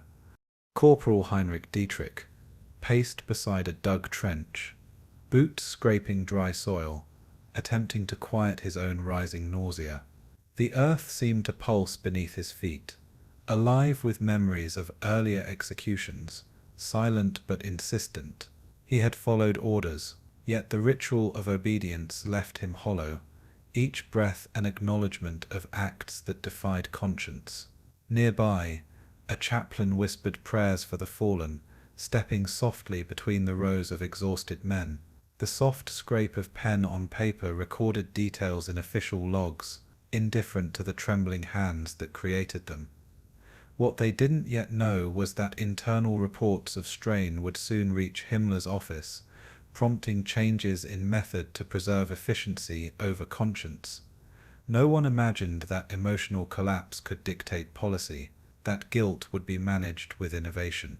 Trees swayed gently in the wind, their branches casting elongated shadows across rifles and mud-stained boots. A distant bird call punctuated the silence, a single note of life amid pervasive rot. Each man carried his own private terror, buried under discipline and routine. Evening fell over a Lithuanian clearing where officers reviewed the day's operations, lit by lanterns swinging softly in the breeze. Lieutenant Klaus Berger jotted notes, his handwriting precise, mechanical, detached from the screams that had echoed hours before. Soldiers cleaned rifles, polishing steel to a reflective sheen, a ritual that masked trembling hands. In the corner, Chaplain Hahn offered counsel to those who approached, their voices hushed, confessions swallowed by candlelight. Smoke from the evening fires drifted lazily, mingling with the scent of wet pine and cold metal. What they didn't yet know was that mechanization, trucks, firing squads, coordinated executions would soon replace personal involvement, attempting to shield the mind from memory. No one imagined how quickly humanity could be abstracted into procedure. The flicker of flames painted faces gaunt with fatigue and quiet dread. Orders circulated, whispered, yet heavy, with unspoken consequences. Shadows danced across faces, revealing both authority and despair.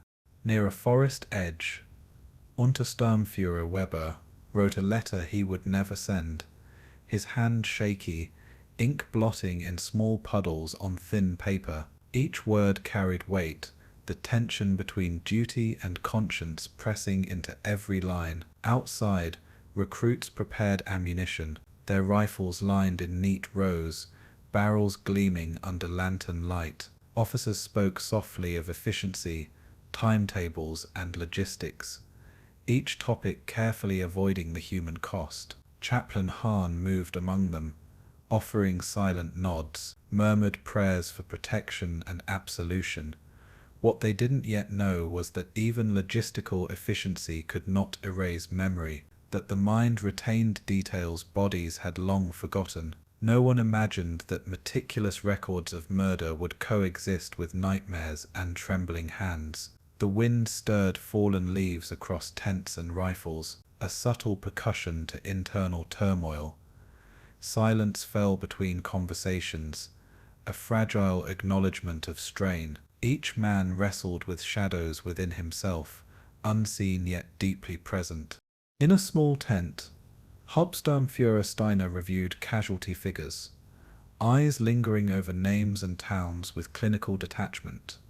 Beside him, soldiers murmured, recounting their experiences in low voices. Hesitant, each confession incomplete. Officers lit cigars, smoke curling in the dim light, the scent masking tension but not fear. Outside, the forest was quiet, a deceptive calm that belied the day's human toll. What they didn't yet know was that mechanization, trucks with engines of 120 horsepower, firing squads, and systematic procedures would be the solution proposed to reduce psychological strain. No one imagined that humanity could be so efficiently displaced, replaced by steel, engines, and routines. The candlelight flickered over maps marked with red pins, each a point of both tactical victory and personal torment. The men drank quietly, seeking warmth in alcohol and comradeship, attempting to silence what conscience remained. The wind whispered through trees, carrying both the scent of earth and a sense of inevitability. Late at night, Weber sat alone, boots caked in mud, rifle cleaned meticulously beside him, hands resting over the barrel. His eyes traced the faint outlines of stars above, constellations indifferent to human folly.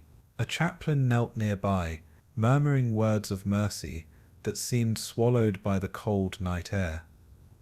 The clatter of distant trucks punctuated the darkness, engines idling in preparation for the next day's operations. What they didn't yet know was that even with rituals, prayers, and preparation, the strain would persist, haunting men far from the front lines. No one imagined the psychological cost could be measured in both silence and sleepless nights. The forest loomed around them, a living witness to acts no conscience could justify. Shadows deepened, mingling with thoughts of inevitability and dread. Each breath was an acknowledgement of complicity, each heartbeat a reminder of human fragility. Discipline masked terror, but only momentarily. As dawn approached, officers recorded last-minute observations in logbooks, hands stiff from ink and tension. Soldiers slept in short bursts, leaning against rifles or each other, haunted by visions that would not fade. Candlelight guttered, leaving a faint glow on steel, maps, and journals. Chaplain Hahn whispered final prayers, stepping from tent to tent, his presence a quiet testament to humanity within horror. What they didn't yet know was that innovations in mechanization would soon allow men to distance themselves entirely from the act of killing.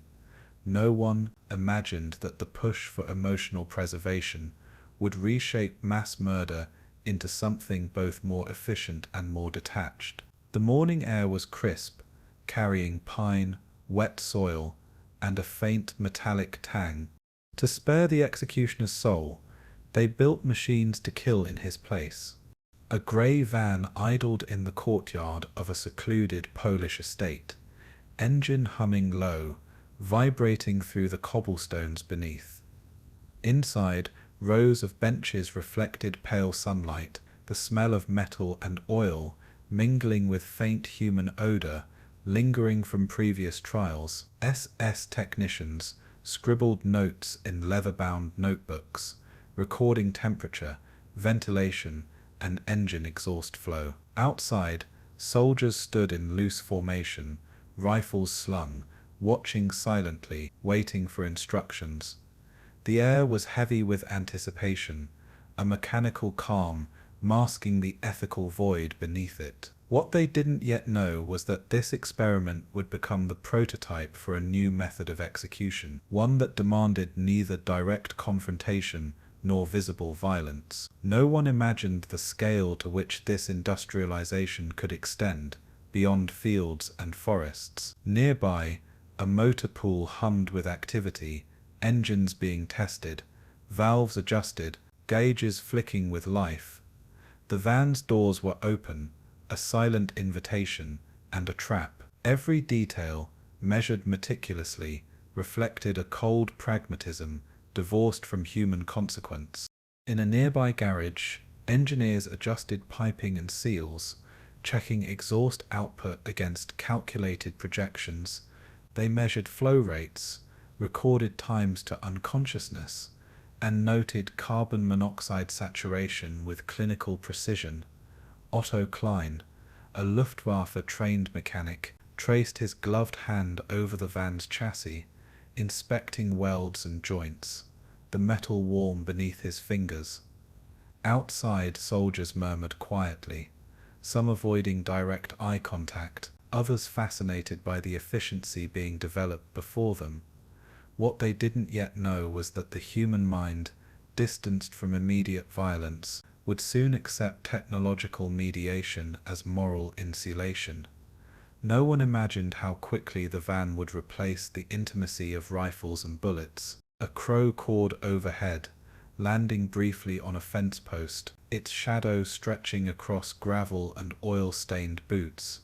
The sun reflected off the van's metallic surface, cold and indifferent. Time passed in measured increments, each second a rehearsal for systemic death. Every adjustment, every note taken, built a machine designed for one purpose: to kill. Inside the van, an empty bench sat in stark contrast to the outside world, polished metal reflecting the flicker of a single lantern. Engineers tapped gauges and toggled valves, monitoring levels of carbon monoxide in real time. The air was still, each exhale of the operators visible, fleeting, a reminder of life within proximity to its eradication. SS officers observed, nodding, calculating how many people could be loaded per trip, distances to camps, and rotation schedules.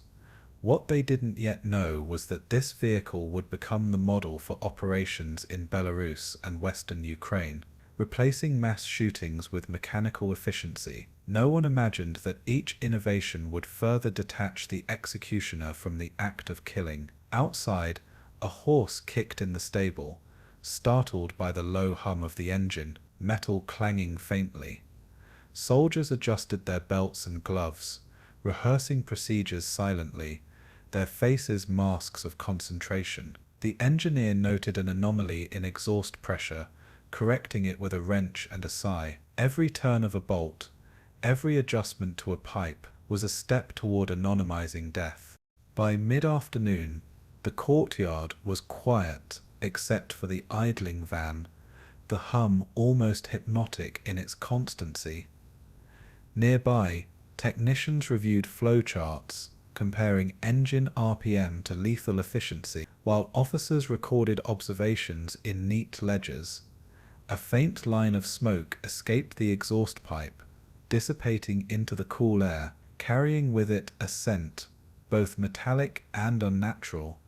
What they didn't yet know was that the optimization they celebrated would later underpin mass killings across the Reich's occupied territories. No one imagined that a vehicle, meant to transport, could be converted into an instrument of death without conscience. Soldiers practiced loading procedures, benches creaking under weightless simulations, each movement precise, rehearsed. The forest beyond the courtyard remained silent, its canopy masking human activity below. Otto Klein made a final note, inspecting the engine's integrity one last time. Each element, every measurement, was a solution to the problem of killing at scale. Machines, not hands, would soon dominate the act of execution. In a nearby office, a clerk typed a report detailing the van's specifications: engine displacement, exhaust concentration, trip duration, and capacity. Each figure was recorded meticulously, the prose clinical, devoid of emotion.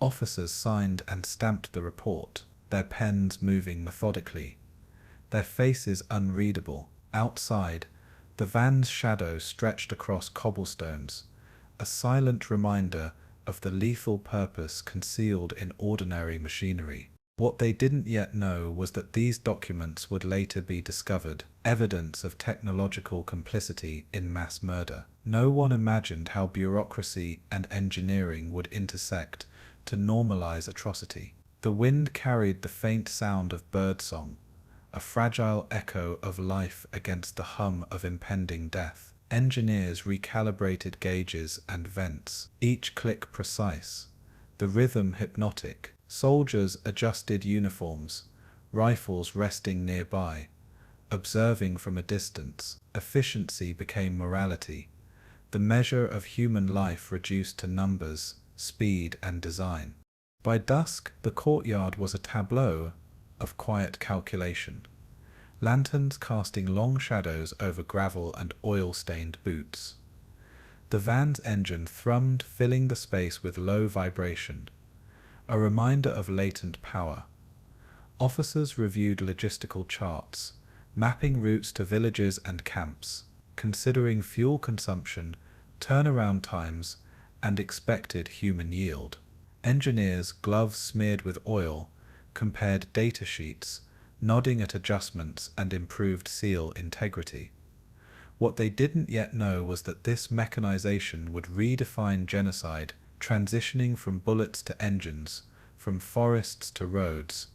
No one imagined that design would replace direct participation as the defining feature of execution. The air carried faint traces of smoke, metal, and pine, blending technology with nature in a chilling juxtaposition. Soldiers practiced entry and exit drills, timing every move to the second. Every mechanical solution masked the human element, distancing conscience from consequence.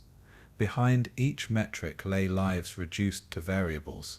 Night fell over the estate, lanterns flickering, casting long trembling shadows across officers and engineers.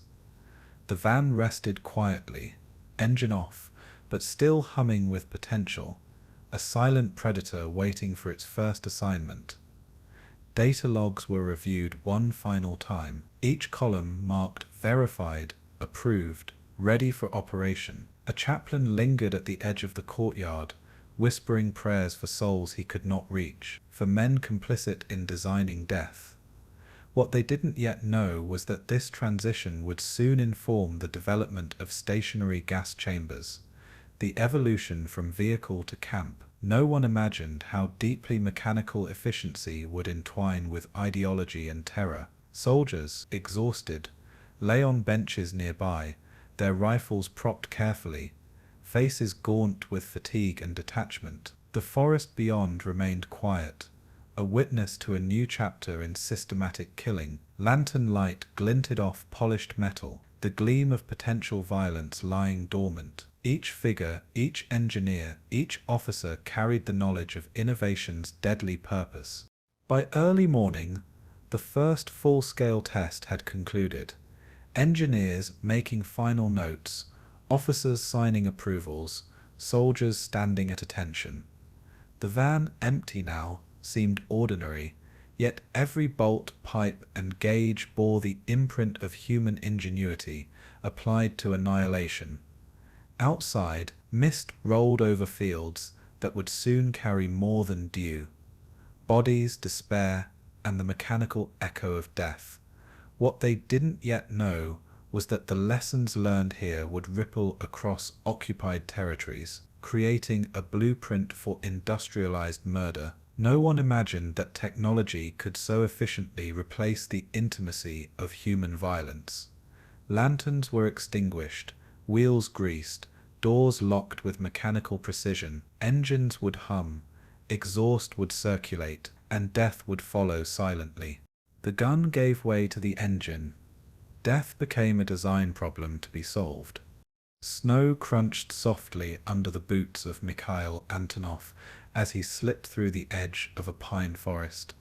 Film canisters strapped to his back. The wind bit at his ears, carrying the faint scent of smoke from distant fires, the remnants of villages erased by Einsatzkommandos. His hands were numb, yet precise, burying the reels beneath a shallow mound of frozen earth, brushing snow over them with care. In the distance, a convoy of trucks rumbled along a frozen road, engines low and rhythmic, unaware of the eyes tracking them. Children huddled beside their mother, Lena Volkov, as she led them through the underbrush, branches snapping softly underfoot.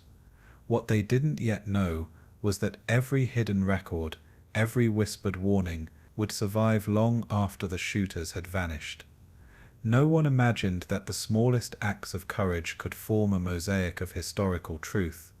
The forest was quiet, except for the distant hum of machinery, yet alive with movement unseen.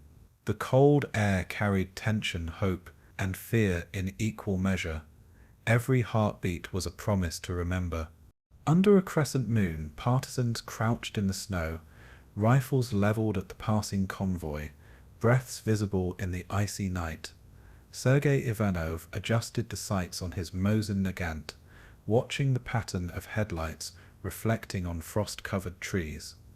Explosions were carefully timed, punctuated by the distant bark of German commands, muffled by terrain. Nearby, Jewish women and children huddled behind a snowbank, their eyes wide with terror and wonder, witnessing defiance in action.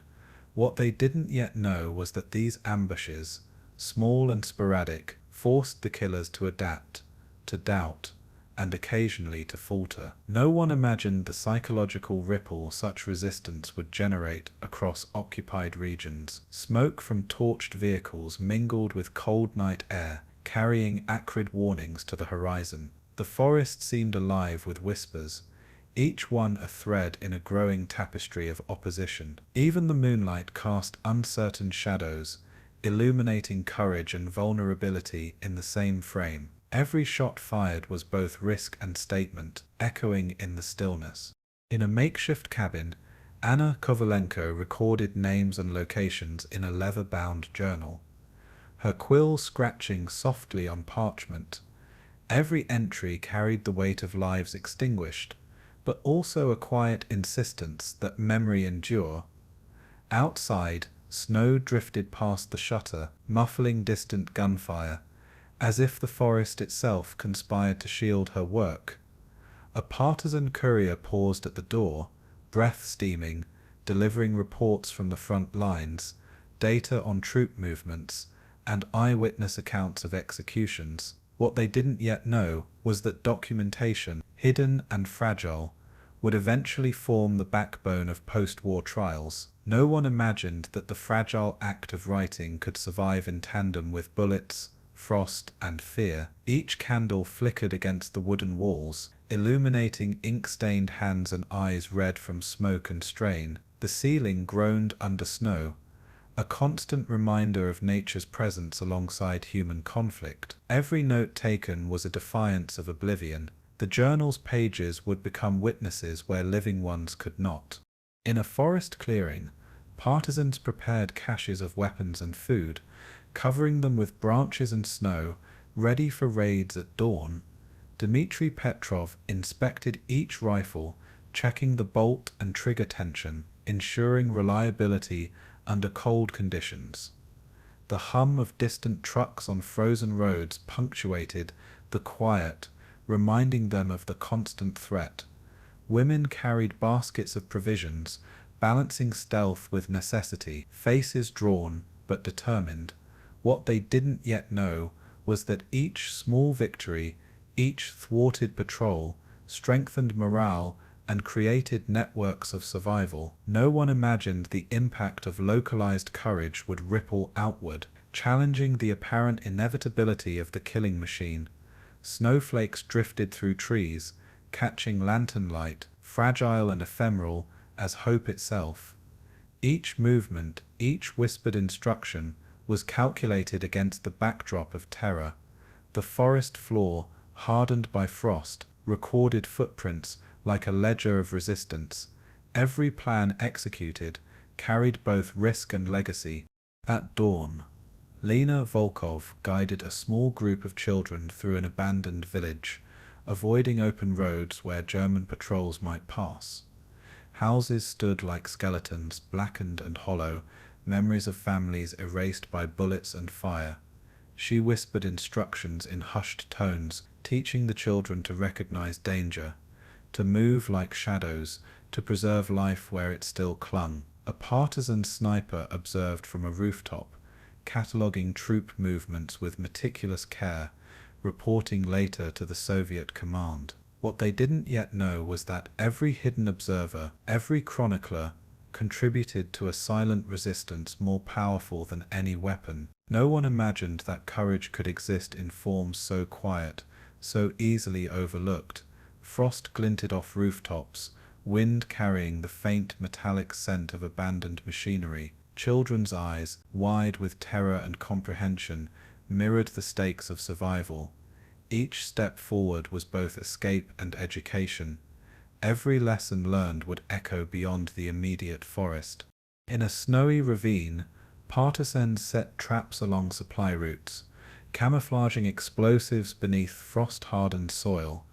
Ivan Pavlenko crawled on hands and knees, adjusting detonation wires, eyes scanning for patrols, ears straining against the crunch of distant boots. Rifles and pistols lay ready, each weapon checked, cleaned, and oiled.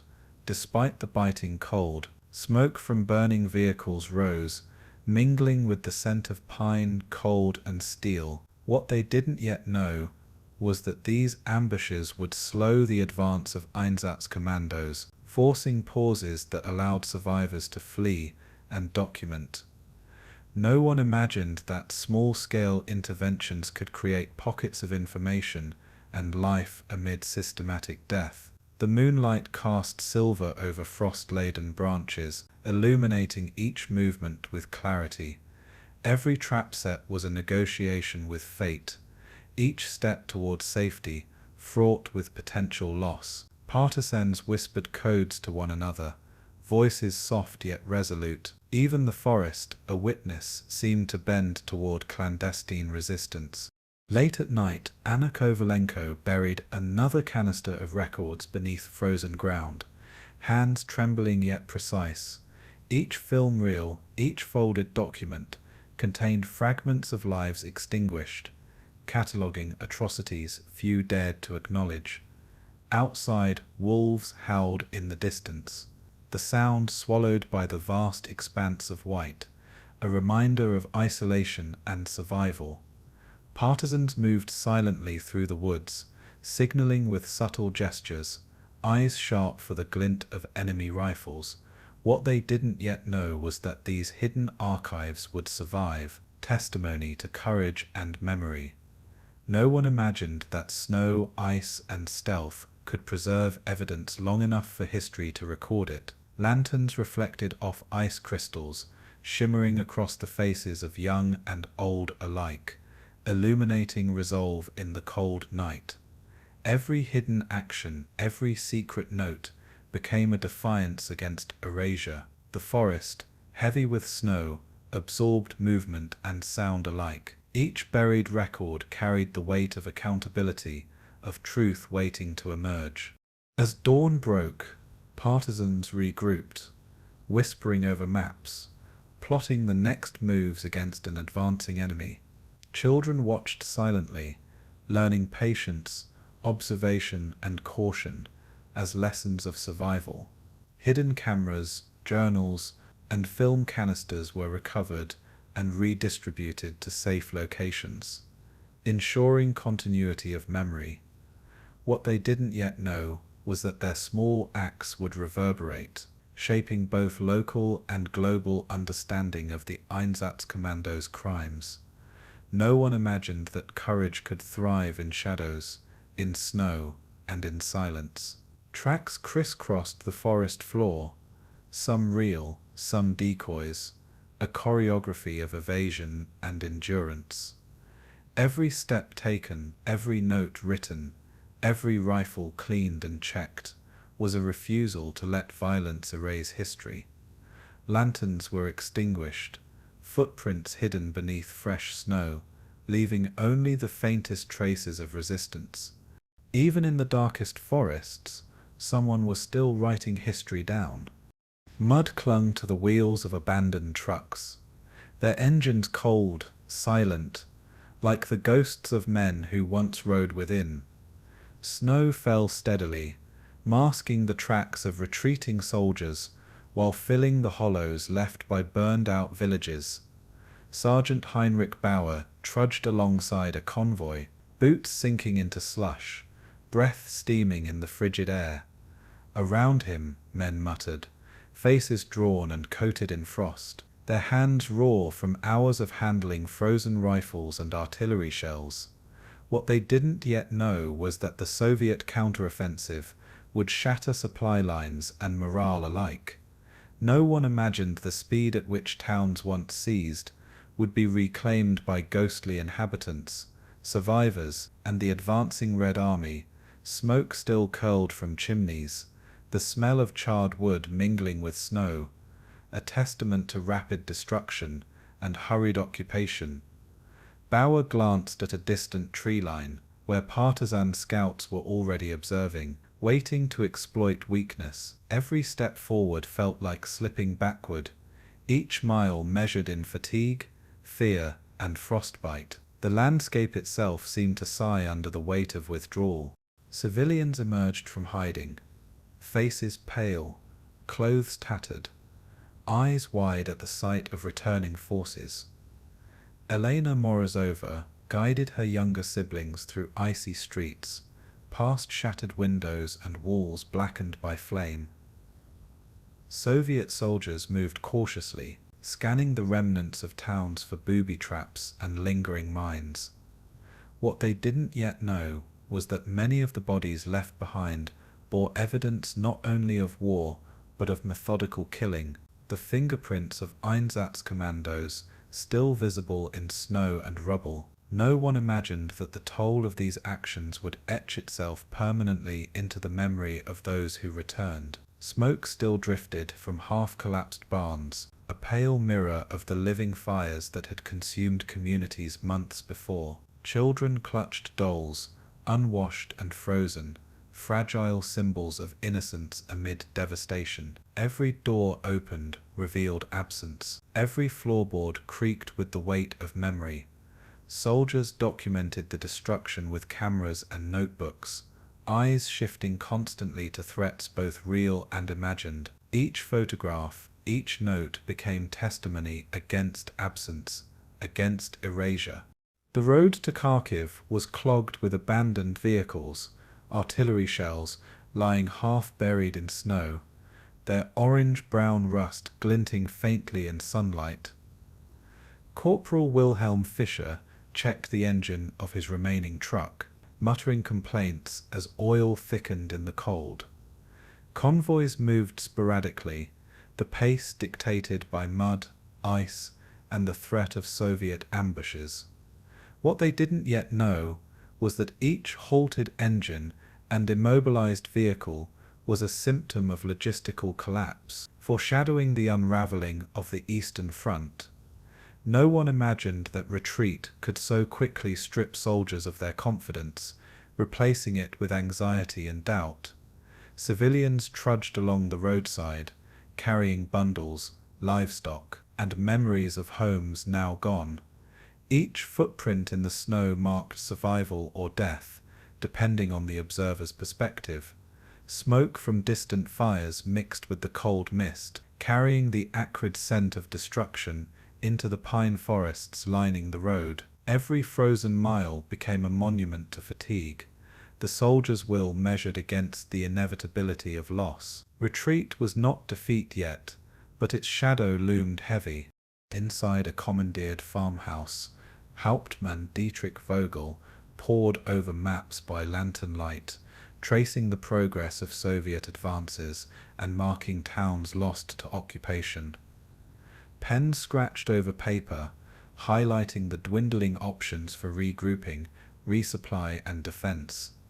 Outside, snow blanketed shell craters, leaving only subtle depressions where men and horses had once struggled. What they didn't yet know was that each red mark on the map represented both a military setback and the collapse of previously unchallenged authority. No one imagined that towns they had, occupied for months, would rise from ashes faster than strategy could account for. Civilians scavenged what they could, salvaging belongings, salvaging life, salvaging the trace of normality. Birds returned cautiously, perching atop scorched chimneys, their calls tentative against a landscape of silence and ruin. Each measured gesture of survival was a counterpoint to mechanized destruction. A quiet rebellion, soldiers huddled in corners, boots damp, eyes reflecting candlelight and fear. Every night in retreat was an education in endurance, every dawn a reckoning. The Don River flowed thick with ice, frozen partially, reflecting grey clouds and abandoned artillery across its surface. Private Carl Schmitz knelt, dipping a metal canteen into the slush, to fill it for the weary column behind him. Soldiers grumbled about frostbite, hunger, and the weight of accumulated weapons, packs, and guilt. What they didn't yet know was that the Red Army's encirclement at Stalingrad had sealed a fate for hundreds of thousands, not just through bullets, but through cold and attrition. No one imagined how rapidly optimism could dissolve in the face of frozen rivers and relentless enemy pressure. Smoke rose in intermittent spirals from shell craters, curling into a sky heavy with clouds and snow.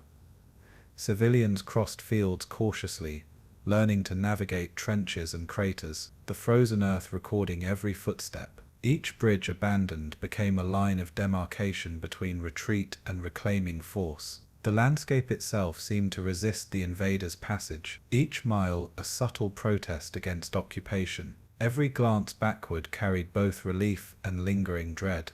Along the outskirts of Kursk, abandoned trucks sank into mud, their wheels half submerged, their engines lifeless. Sergeant Bauer watched with grim resignation, rifle slung, observing the disarray of men and machinery alike. Ammunition boxes lay strewn, some opened, some intact, carrying the remnants of planned offensives that would never arrive. What they didn't yet know was that the cumulative fatigue and chaos of retreat would undermine the efficiency and brutality of the Einsatzkommandos. No one imagined that human resilience, both partisan and civilian, could transform the speed of mechanized killing into hesitation and error. Smoke hung over charred fields, twisting in the wind with the scent of ash and ruin. Soldiers argued quietly over the next step, maps and compasses held under lantern light, eyes shifting nervously toward distant forests. Every abandoned position became a lesson in irony, the conquerors leaving evidence of their own failures behind. Civilians emerged cautiously from hiding, witnessing both departure and decay. Each step into reclaimed towns carried both relief and a reminder of what had been lost. In burned-out villages, mothers gathered children, wrapping them in tattered coats, faces streaked with soot and tears. Streets were silent except for the crunch of snow beneath hurried footsteps. Russian soldiers moved slowly, inspecting the remains of homes and barns, cataloguing the emptiness that spoke louder than words. What they didn't yet know was that the atrocities committed by mobile killing units would leave indelible traces, recorded in the memories of survivors and the rubble they passed. No one imagined the weight of absence would outlast the presence of soldiers, vehicles, and guns. Smoke drifted lazily from the occasional smouldering chimney, a faint reminder of the fleeting hold of occupation. Each corner turned revealed traces of human suffering, subtle clues to the terror inflicted in months prior. Soldiers and civilians alike paused to register the silence, the quiet punctuated only by wind over snow. Every footstep echoed the passage of history, both the acts of violence and the endurance of memory. Retreat left the land scarred, yet not uninhabited, waiting for reconstruction and reckoning. By evening, the horizon was grey, the sun barely illuminating frozen fields where towns had once stood. Columns of exhausted troops trudged through slush, the noise of retreat punctuated by the occasional groan of a stuck engine or falling crate. Civilians followed cautiously, reclaiming space, observing destruction, and gathering remnants of life. What they didn't yet know was that these retreats would carry consequences for both the soldiers and their commanders, shaping the eventual prosecution of crimes. No one imagined that defeat could be as instructive as victory, revealing the fragility of imposed order and the endurance of human spirit. Smoke and fog blended, obscuring lines between past and present, life and death. Soldiers murmured to each other, voices hoarse, minds preoccupied with survival, duty, and guilt. Each mile left behind bore evidence of prior acts, scorched earth, burned homes, and scattered personal effects. Flames licked the surface of a frozen mass grave, smoke curling into a grey, oppressive sky over the forested clearing. Prisoners forced to work under the eyes of SS officers shifted shovels and chains, bones scraping together with each movement, echoing through the cold air. Obersturmführer Kurt Weber barked orders, pacing in his long coat, breath visible in the frigid morning. What they didn't yet know was that no amount of fire could erase memory or testimony. Though each officer acted as if it could, no one imagined the laborers' silent resolve would outlast the smell of burning flesh, the heat of the pyres, and the crackle of timber. Snow fell lightly over the clearing, insulating the sounds of screams, grunts, and commands. Each man and woman bent to the work, understood the stakes, balancing fear of death with the weight of bearing witness. The flames cast long shadows across frozen earth, flickering over faces worn with terror and exhaustion. Every fire-fed gust carried the dual scent of smoke and ash, suffocating and absolute. For a moment the world seemed to hold its breath, watching the ritual of erasure unfold. Chains rattled as prisoners rolled heavy logs over the bones, the friction of wood on frozen soil resonating through the clearing. SS men observed in silence, clipboards in hand, recording efficiency and time, measuring death as if it were a commodity. What they didn't yet know was that these records, meticulous and clinical, would themselves become evidence in a future reckoning. No one imagined that the human cost could not be quantified, that every bone burned still carried testimony in absence. Smoke spiraled upward, curling against the grey sky, a silent witness to the grotesque choreography of concealment. The frost underfoot cracked with movement, echoing each step, each shift of labor, each suppression of horror. Nearby, a younger officer hesitated, hand on his clipboard, eyes darting to the prisoners, to the bones, to the flame. Every detail, the angle of the fire, the placement of the logs, the pace of shoveling, was calculated for maximum destruction and minimal resistance. Yet, in the shadows, defiance lingered, subtle as frost on blackened soil. Each shovel full of ash seemed to answer the question, could history itself be erased? A cart overturned at the edge of the pyre, bones clattering, metal rattling, a minor chaos in an otherwise precise operation. Lieutenant Friedrich Keller muttered a curse, stomping in the snow to reset the logs, glancing toward the tree line where movement might be spies or witnesses. What they didn't yet know was that the act of burning was a confession in itself, leaving more than smoke to trace their crimes. No one imagined that hidden eyes in villages and forests had already catalogued dates, names, and places.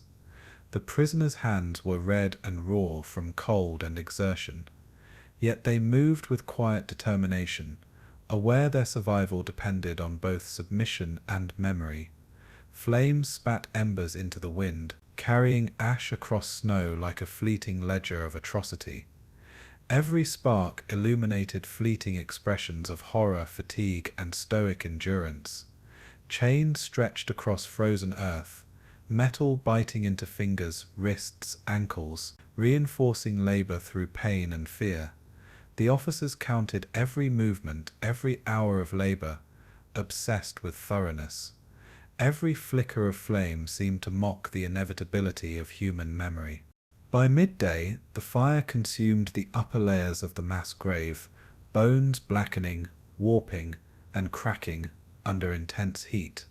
SS officers adjusted logs, using crowbars and axes, ensuring that no fragment remained visible.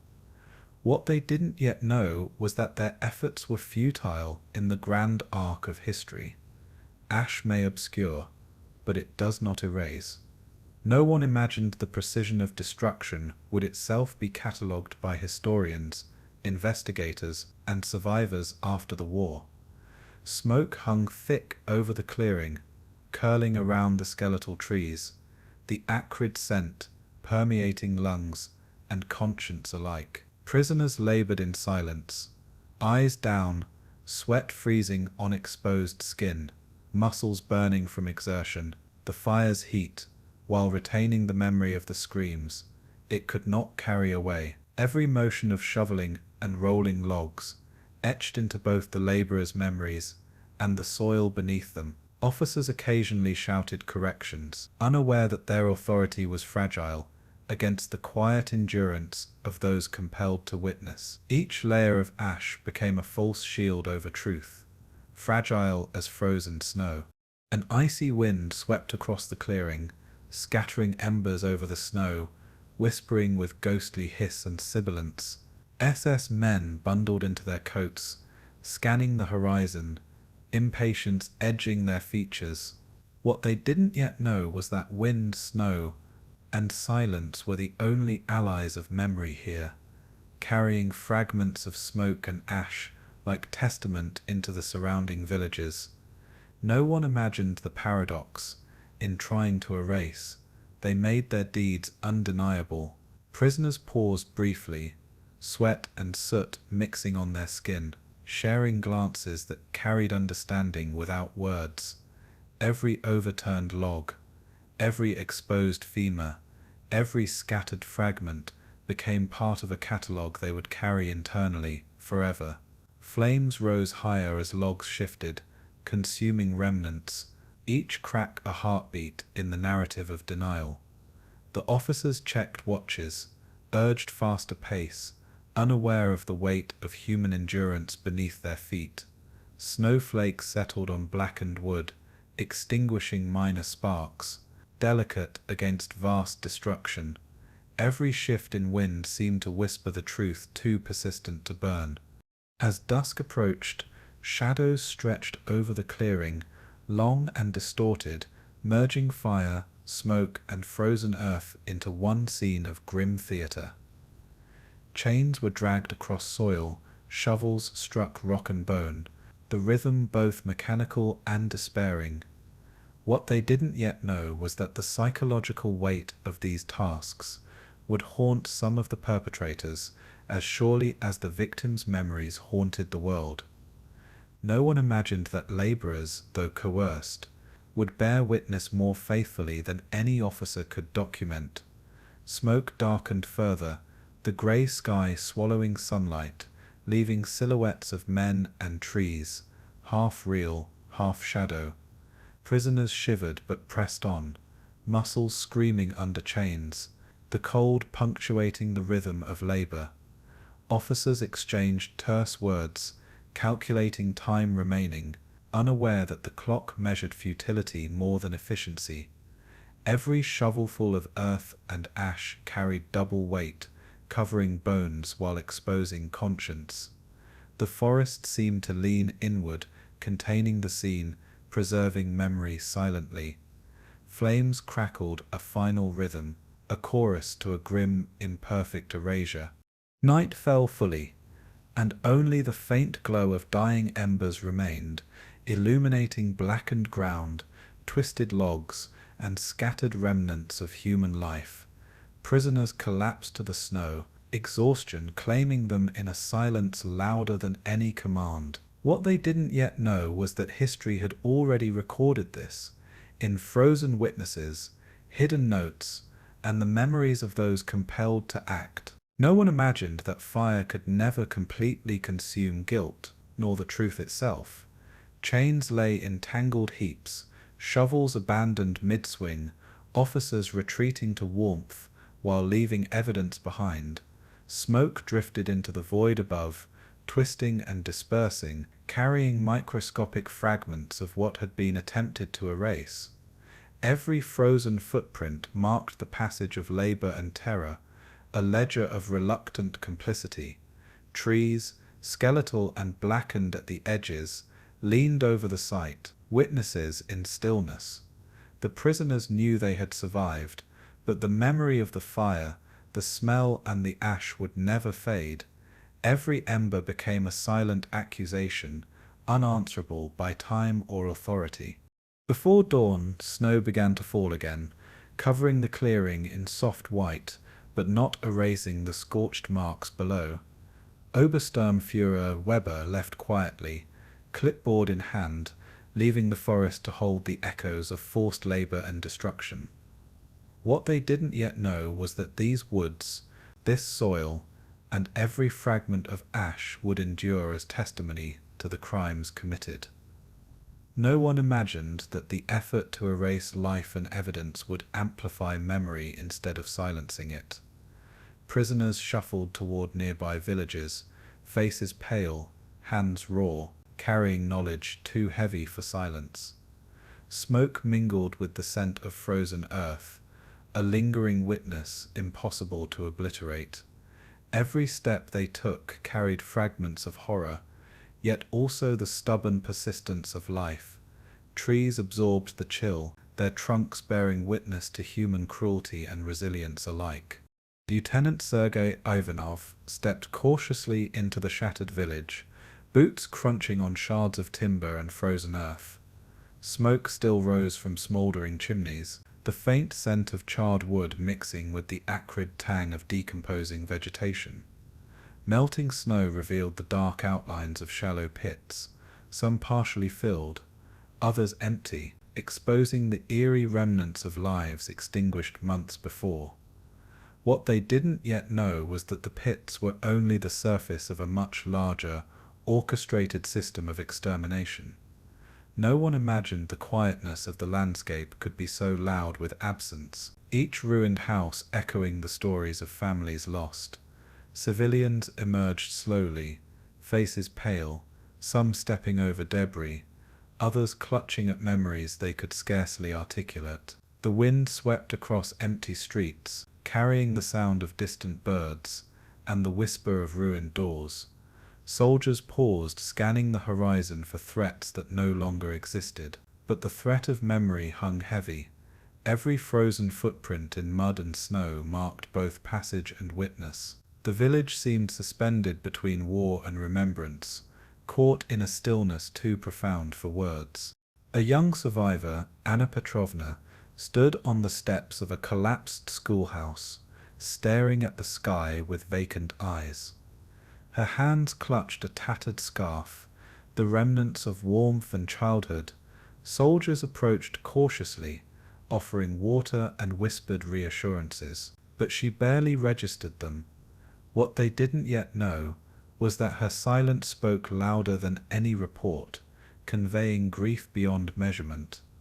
No one imagined that the act of discovery would feel like intrusion into a sacred wound, where every corner carried the residue of terror.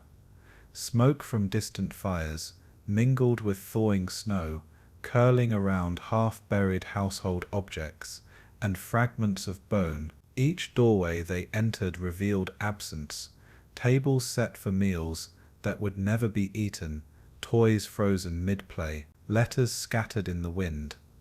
The soldiers catalogued what they could, cameras clicking, notes taken, their professionalism clashing with the horror before them. Even the wind seemed hesitant here, carrying echoes of cries that no longer had voices. Every second of observation reinforced the enormity of what had been done, and the responsibility to bear witness. Corporal Michael Reynolds moved along a muddy lane, rifle slung loosely, eyes tracing the remains of what had once been homes. Roofs had collapsed under neglect and shell fire, their timbers forming jagged triangles against a grey sky. What they didn't yet know was that some of these structures had housed both life and death simultaneously, hiding the actions of Einsatzkommandos beneath domestic normalcy. No one imagined that photographs taken now would one day serve as incontrovertible evidence. Frozen in both light and time, meltwater trickled over the snow, carrying ash and soot into shallow rivulets, merging nature with human atrocity. Soldiers called for local guides, men and women who had survived, to walk them through paths between former villages, between former lives. Each footfall revealed details overlooked in maps and intelligence briefings: the rusted remains of carts, fragments of clothing, burned photographs. Shadows shifted as clouds passed, elongating skeletal structures and exposing the scale of destruction. Every detail documented brought with it the weight of responsibility, the burden of seeing what had been hidden. The countryside seemed both peaceful and haunted, a paradox that settled into every observer's chest. Near an open pit, Private Dmitry Kozlov examined fragments of clothing, half submerged in mud and ice. Each piece, threadbare and charred, spoke of an individual, a family, a life stolen. What they didn't yet know was that these remnants would form the foundation of survivor testimony, the tactile proof of systematic murder. No one imagined the precision and cruelty that had gone into concealing the dead, nor the courage of those who endured and returned. A small group of Soviet soldiers carefully lowered themselves into the pit, measuring, recording, noting the stratigraphy of human remains. The wind shifted, carrying the faint scent of decay mingled with thawing soil. Every movement was deliberate, reverent, and cautious, as though the ground itself demanded respect. Nearby, a local teacher guided children who had survived the occupation, pointing to burned schools and homes, teaching history through silence. Each observation, each photograph, each note reinforced the scale of loss. The land beneath them was both evidence and monument, preserving memory against erasure. Lieutenant Ivanov paused to observe a cluster of survivors huddled around a makeshift fire, faces marked by soot, exhaustion, and disbelief. They spoke softly, fragments of sentences, names, dates, lost in tears or silences. What they didn't yet know was that their accounts, whispered now into notebooks and cameras, would survive long after the soldiers left. No one imagined that survival itself could carry the weight of testimony, that endurance could become a narrative of justice. Snow began to fall lightly again, covering traces of footprints, but not the imprint of experience. Soldiers moved among them carefully, offering blankets, rationed food, and quiet words, aware that empathy was as vital as documentation. The horizon glowed faintly, the sun attempting to break through grey clouds, casting cold light on scorched earth. Every conversation recorded, every whispered recollection, added texture to the skeletal landscape. Smoke from nearby chimneys mingled with snow, curling around survivors and soldiers alike. The village, half ruined, half alive, held both grief and the first fragile breath of reclamation. Across a frozen field, American and Soviet reconnaissance units converged, cameras snapping, radios crackling, recording coordinates and details for higher command. Rusted wagons, collapsed roofs, and fragmented fences formed a tableau of destruction beyond comprehension. What they didn't yet know was that these reports would fuel investigations, indictments, and the eventual trials at Nuremberg and beyond. No one imagined the scale of human cruelty meticulously hidden, now illuminated by the light of liberation. Snow melting over charred remains revealed personal items, shoes, combs, a child's doll, small objects anchoring immense grief to individual stories.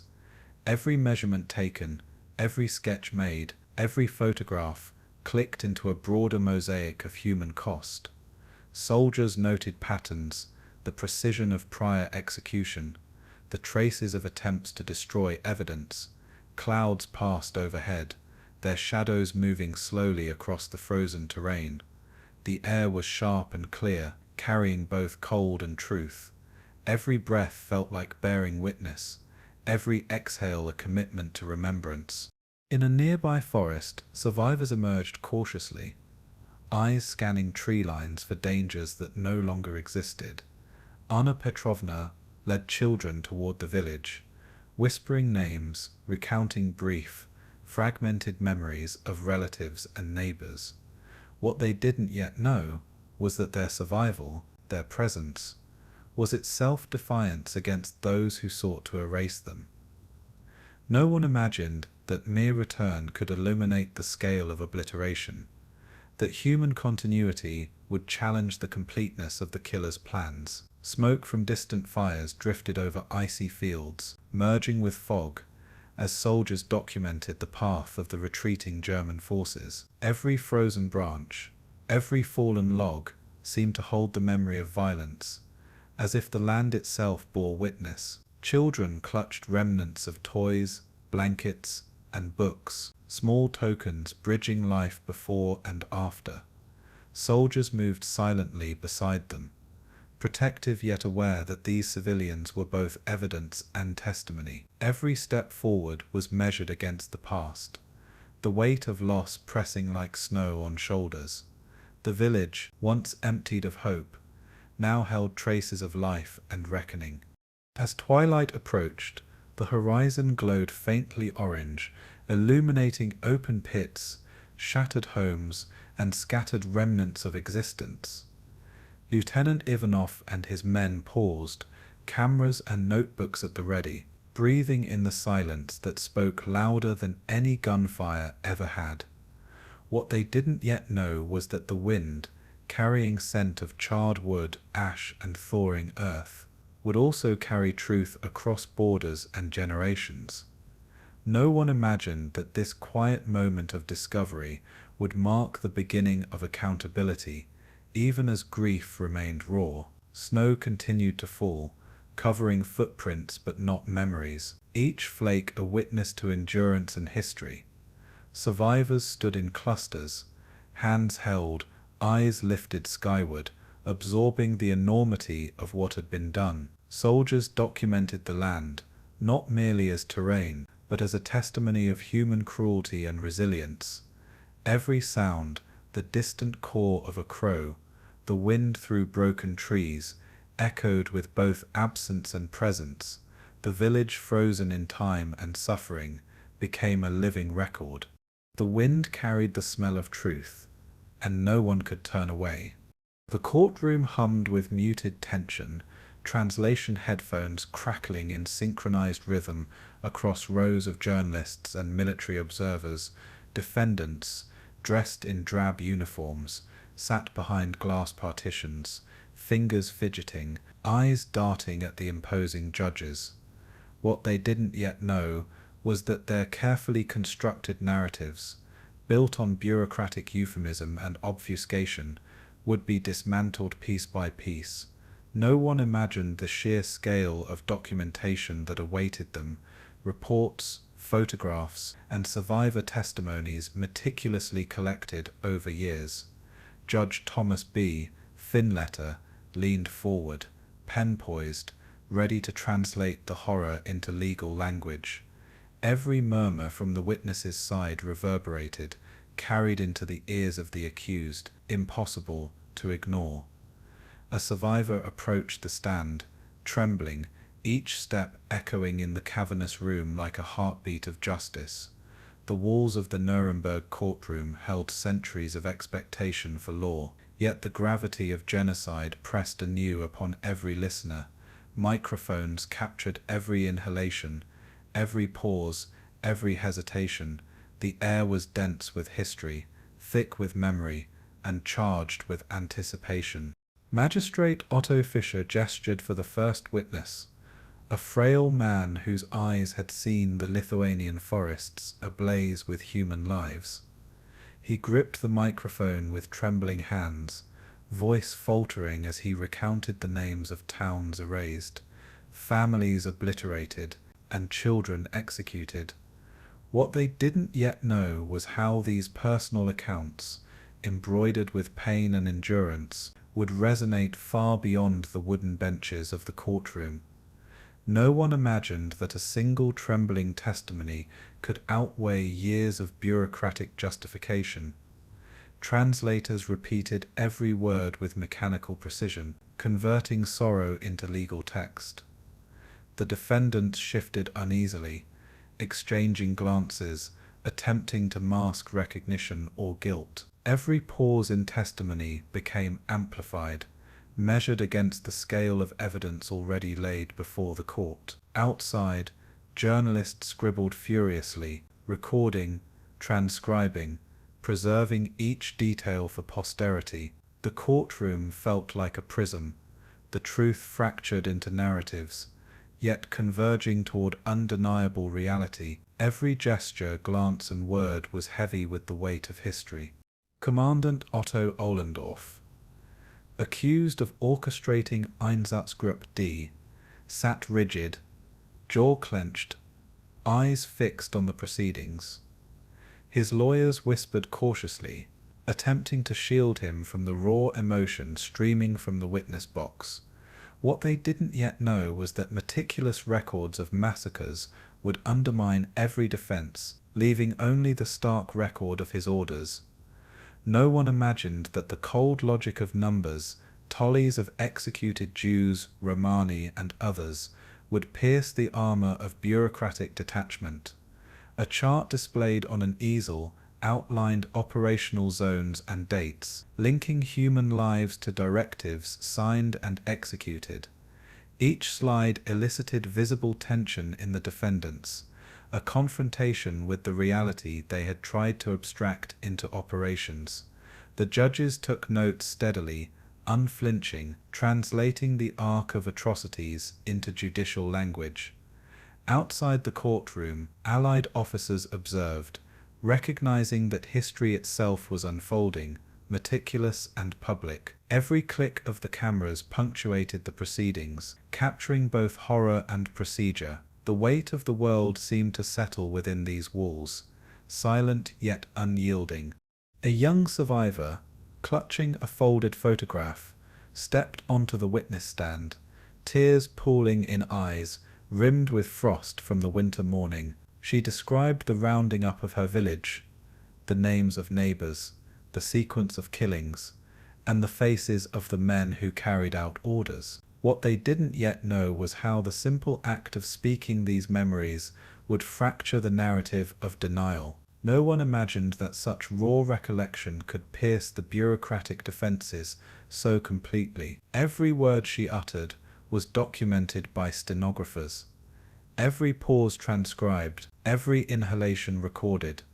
The defendants exchanged glances, some frowning, others staring blankly, attempting detachment. The courtroom seemed to shrink, compressing years of horror into the space between witness and accused. Observers noted the contrast between stoic officers and trembling civilians, between legal abstraction and lived trauma. Each testimony layered history over defense, weighing memory against manipulation.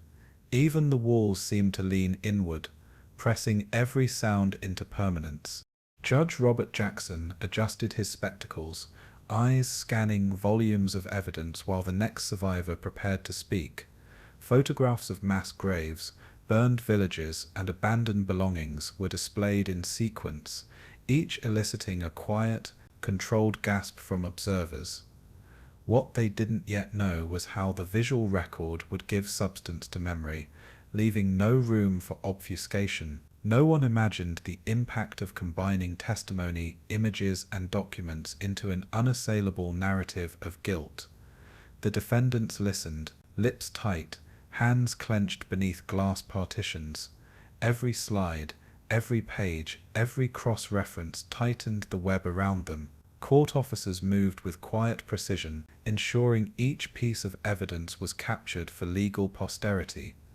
Even the temperature of the room seemed to fluctuate with tension, as if the gravity of past atrocities weighed physically on the space. Observers in the gallery scribbled, whispered, and watched, knowing that these proceedings would shape historical memory.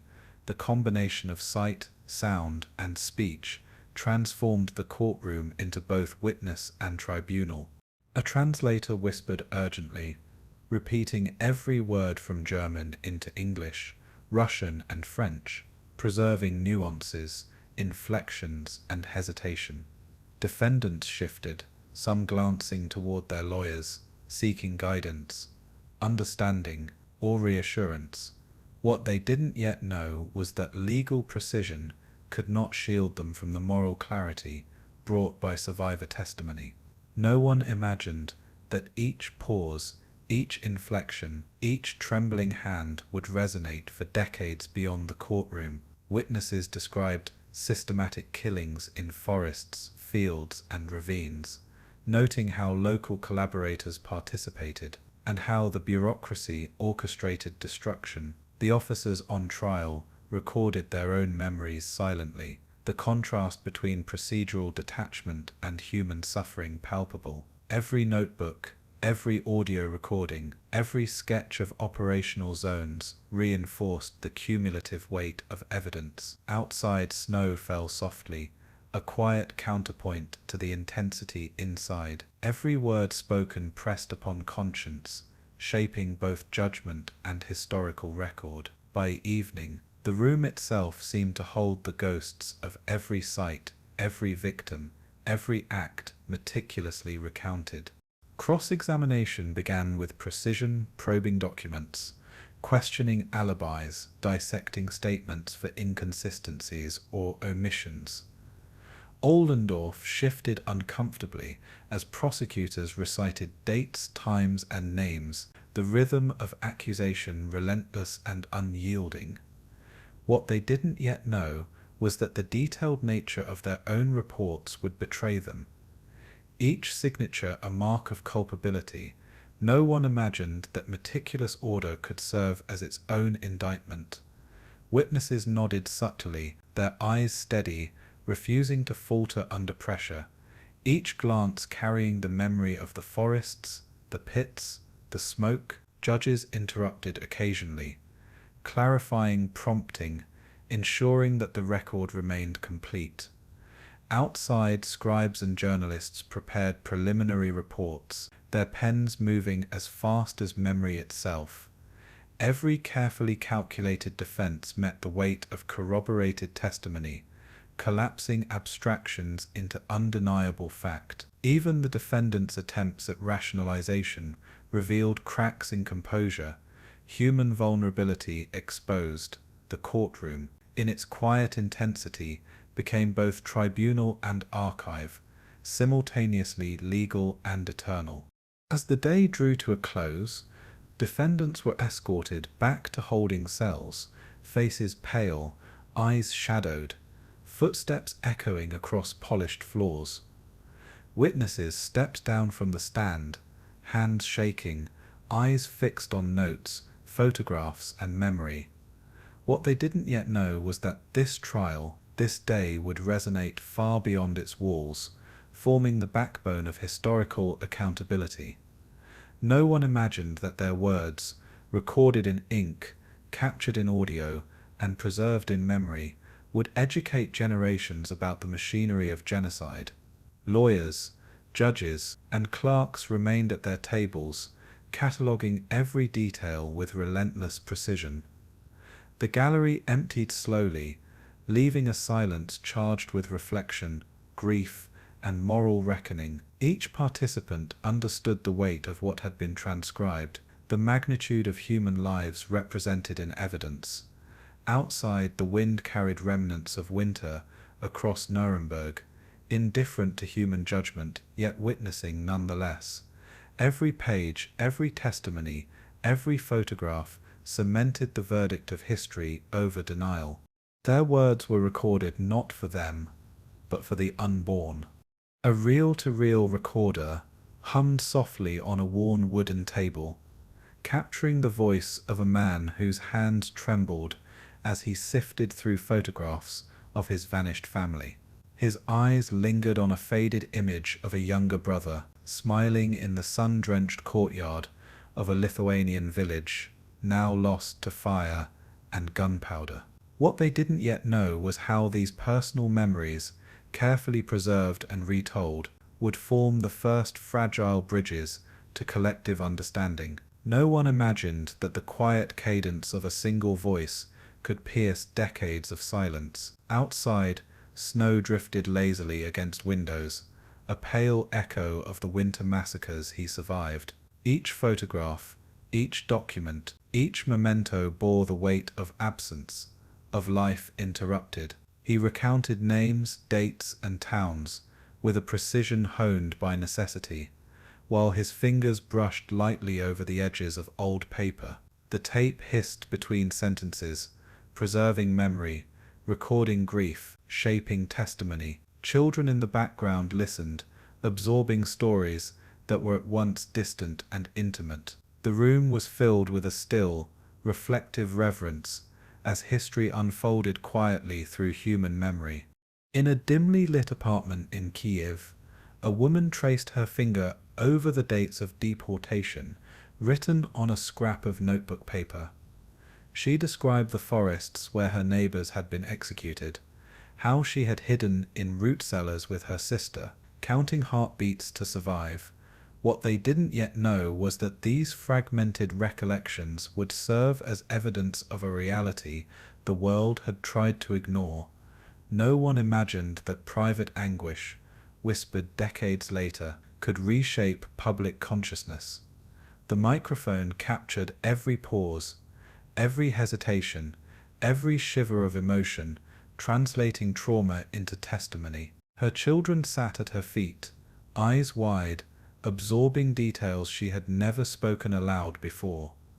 Outside, streetcars rattled past, ordinary life moving over extraordinary grief. The juxtaposition of mundane sound and haunting memory created a palpable tension in the room.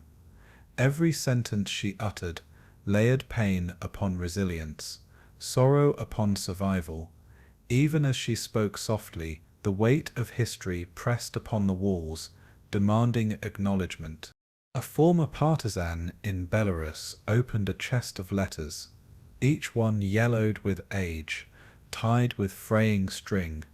Names scrawled in careful ink revealed hidden networks of rescue, betrayal, and endurance.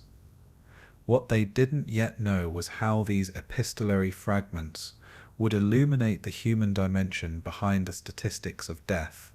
No one imagined that a single ink-stained page could preserve courage against overwhelming odds. He read aloud to a small gathering, voices merging in quiet reverence, recounting escapes, ambushes, and the loss of entire communities. Each envelope carried evidence of survival, of choices made under impossible conditions. Outside, winter sun reflected off icy streets, indifferent to memory, yet illuminating every detail of these recovered histories. The room smelled faintly of paper and dust, carrying a tactile sense of past life. Each sentence was carefully measured, bridging generations with fragile precision. Memory became the anchor that tethered lives to a past they could neither forget nor fully reclaim. In Warsaw, an elderly man opened a metal tin containing fragments of burned family photographs recovered from the ruins of a synagogue. He described the date, the names, the sequence of events with a detached rhythm that belied his inward trembling. What they didn't yet know was how these small objects, rescued from destruction, would become touchstones for a world struggling to grasp what had been lost. No one imagined that such debris of life could speak so loudly across decades. A camera recorded each gesture, each sigh, each moment of hesitation, capturing both fragility and endurance.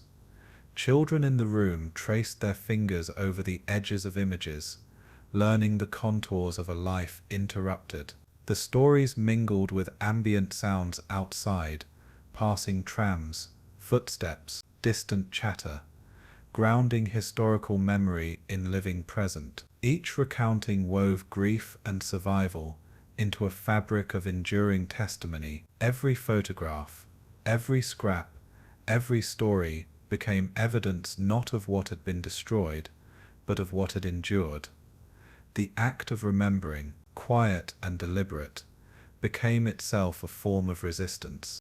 In a small Jewish community center in Vilnius, a young woman read from diaries kept in hiding during the Nazi occupation. Ink had faded, pages were brittle, but the words resonated with immediacy and humanity. What they didn't yet know was how these intimate documents would confront national amnesia and challenge collective forgetting. No one imagined that the meticulous recording of daily fear could shape understanding decades later.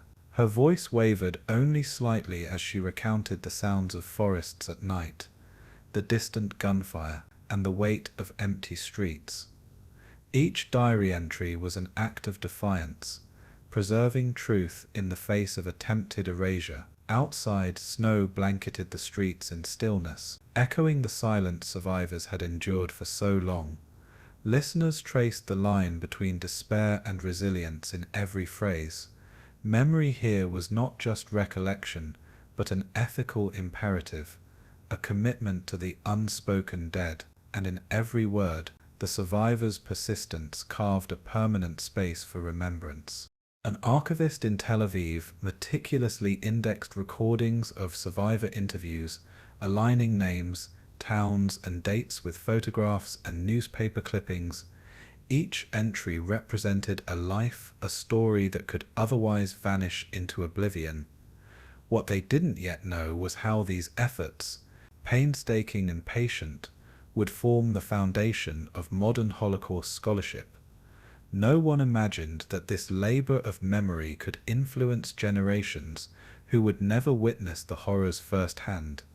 A reel spun slowly, capturing the pauses, inflections, and raw emotion of testimony.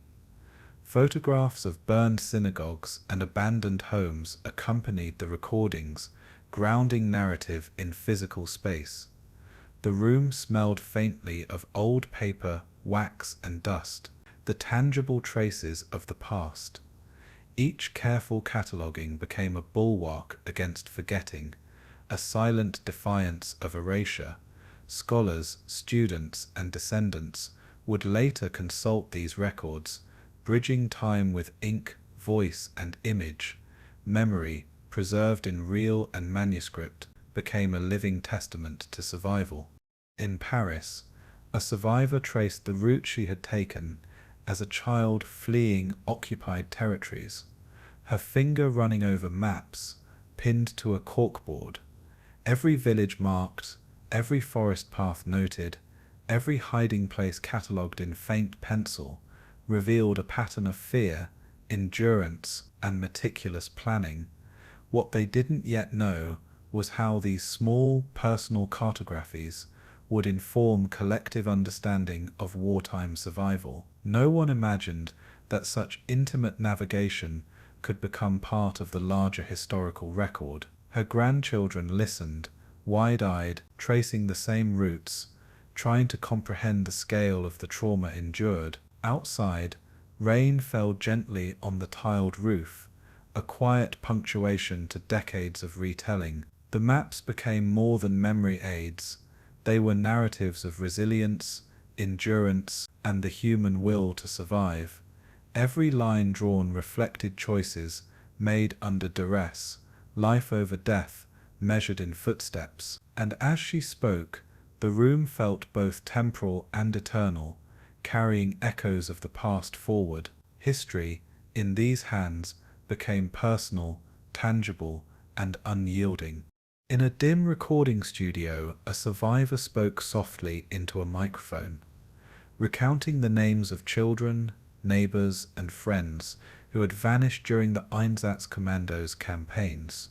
Each syllable was weighed, each pause deliberate, a cadence of grief and endurance. What they didn't yet know was that these testimonies would outlast buildings, governments, and even the voices themselves.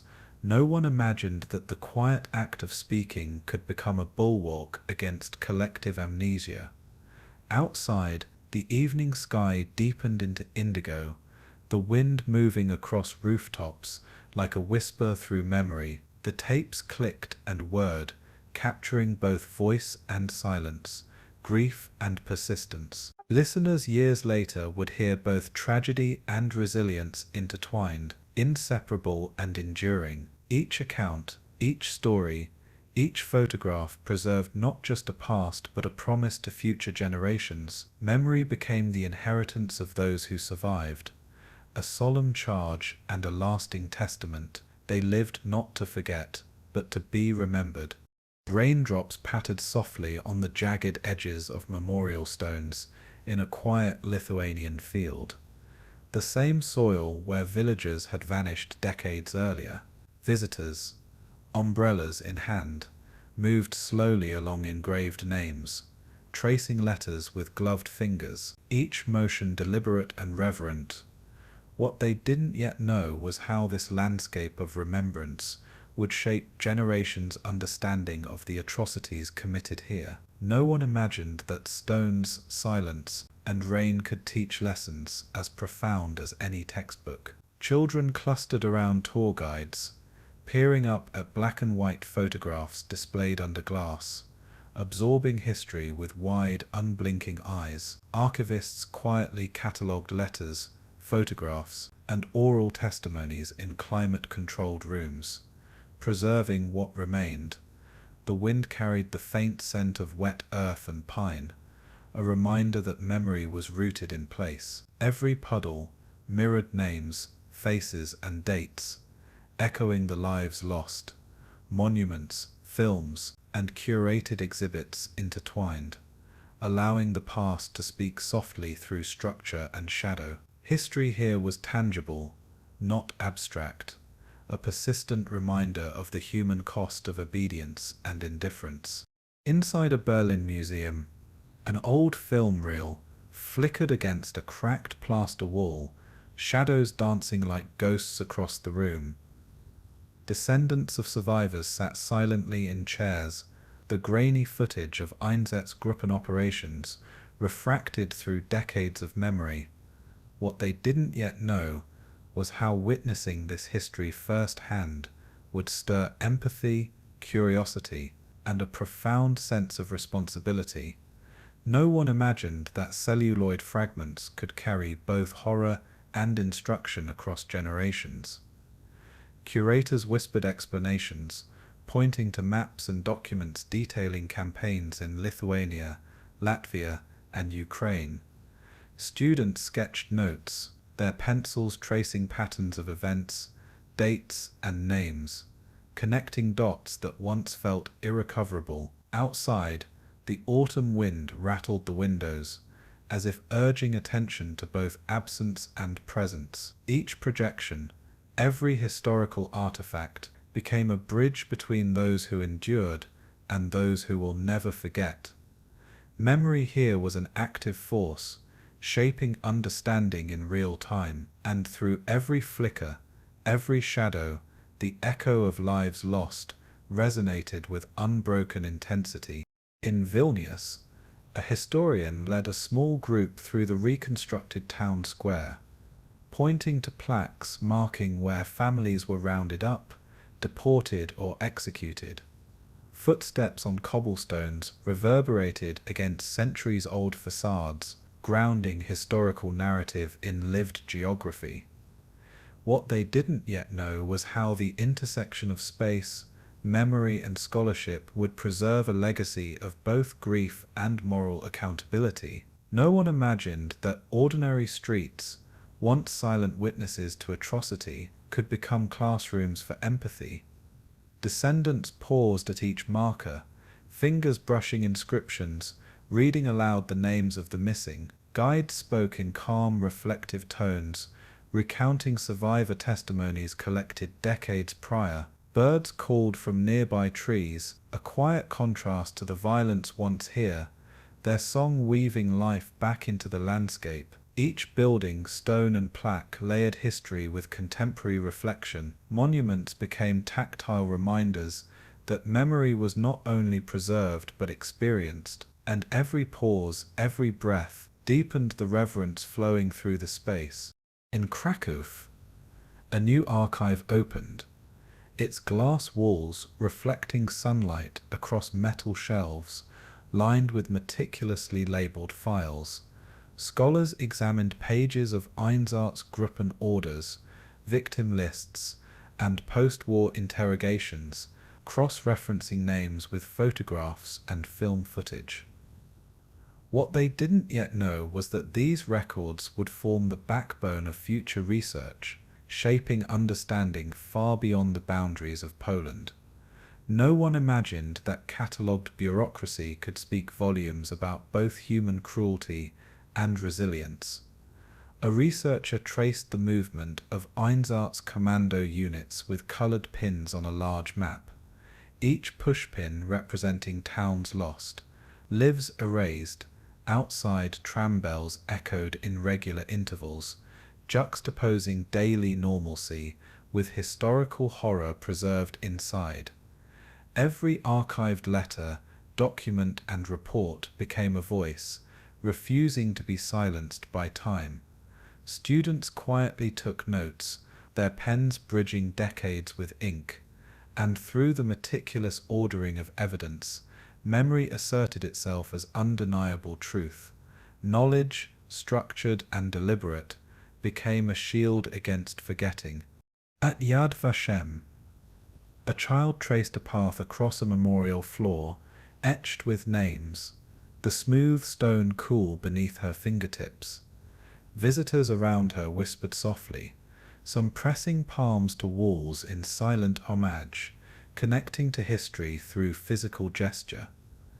What they didn't yet know was how this tactile engagement would embed remembrance in ways words alone could not.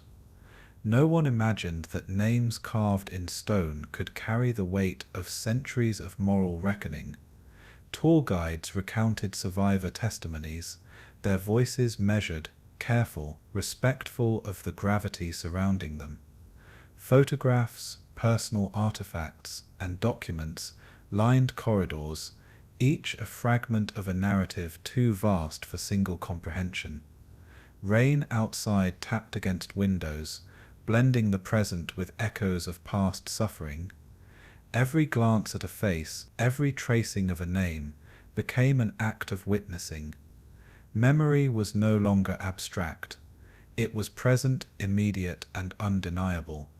And in the quiet, the stone seemed to breathe, carrying stories forward. In Washington, D.C., an exhibition displayed the meticulous work of historians reconstructing Einsatzgruppen movements, juxtaposed with survivor photographs and personal effects.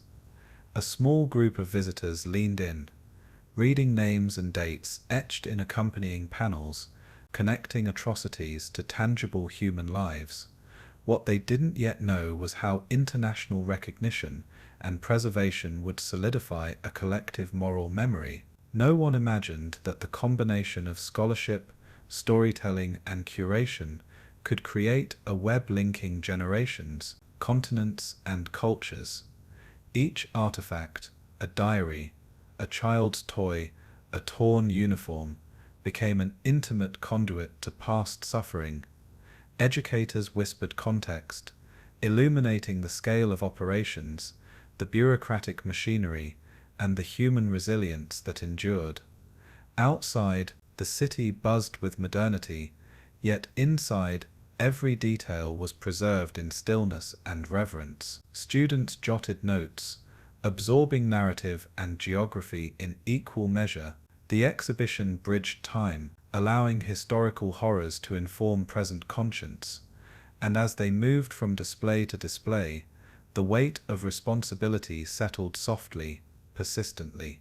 In Berlin, a small group of descendants gathered at a memorial near former Gestapo officers, rain-soaked flowers in hand. They placed each bloom deliberately, aligning with engraved names, connecting personal grief to collective memory. What they didn't yet know was how their presence would carry forward the act of remembrance, reinforcing the moral lesson etched into stone. No one imagined that individual gestures could resonate so profoundly with history itself. Guides recounted the names of Einsatzkommando victims, their voices calm, precise, and unwavering. Children, some barely old enough to read fluently, paused in quiet attention, absorbing the weight of inherited memory. The grey sky pressed down lightly, mirroring the solemnity of the moment while washing stones clean. Each step, each placement of a flower, each whispered name was a reaffirmation that memory refuses erasure. Monuments, flowers, and silent observation intertwined into an enduring ritual, and in this quiet, the echoes of lives lost became lessons carved into conscience. On a quiet evening in Vilnius, the final light reflected across a field of small memorial plaques, each glistening with raindrops, the names of victims shining faintly in amber glow. A lone historian walked slowly among them, notebook in hand, tracing connections between geography, testimony, and legacy. What they didn't yet know was how future generations would continue to learn from these sites, drawing both warning and wisdom. No one imagined that stone, ink, and memory could sustain such profound moral clarity across decades. Families paused, pointing out ancestors' names to children, narrating survival, courage, and loss. The wind stirred the tall grass, whispering faintly over engraved letters, and quiet visitors alike. Every plaque, every footprint, every recorded testimony became a voice, persistent, deliberate, unyielding, and in the silence the weight of remembrance pressed gently, insistently, across all who bore witness. Every name carved in stone is a voice refusing silence. Morning mist rolled gently over the eastern plains, the dew clinging to long grasses that once hid terror in shadowed forests. A solitary crow lifted into the soft light, wings cutting through air heavy with memory. What they didn't yet know was how these landscapes had witnessed both unimaginable cruelty and the quiet persistence of life. No one imagined that decades later, the earth itself would become a silent archive of grief and endurance.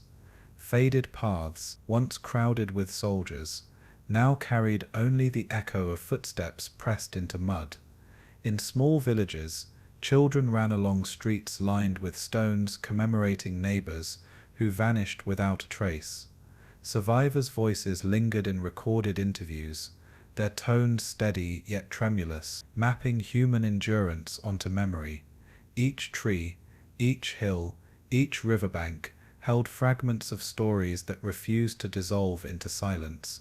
The past, interwoven with present light and shadow, remained tangible, and even in the soft haze of dawn, history's weight pressed gently on the observer's chest. In a small ravine near Kiev, wildflowers had begun to reclaim scarred earth, nesting birds chirping where shoes and bones once lay scattered. Archivists documented the site meticulously, their notebooks and cameras capturing angles, soil layers, and remnants of human presence. What they didn't yet know was that these observations would serve both as evidence and as testimony, anchoring collective memory against denial. No one imagined that nature, resilient and silent, could absorb violence yet still testify to it decades later. Traces of barbed wire, rusted nails, and flattened boots became both warning and record. Descendants walked these sites with reverent steps, noticing each color, each shadow, each uneven stone. The wind stirred gently, carrying with it both scent and history, a subtle bridge across time. Scholars cross-reference these sites with Einsatzkommando reports, reconciling human data with geography. Memory existed in layers, archival, emotional, physical, and in that layered presence, humanity confronted both horror and responsibility.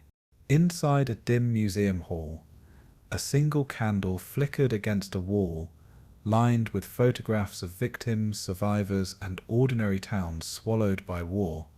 A volunteer adjusted a frame, carefully preserving light from glinting off the glass, ensuring each face remained visible.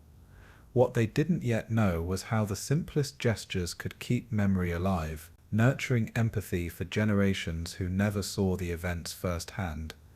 No one imagined that fragile flames could hold such weight in the balance between forgetting and remembering.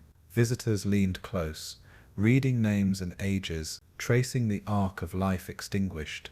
The quiet hum of ventilation became a metronome for reflection, marking time in rhythm with thought. Old journals lay open on tables, inked testimonies, recounting fear, courage, and survival. Every careful placement, every measured step, became an act of witness.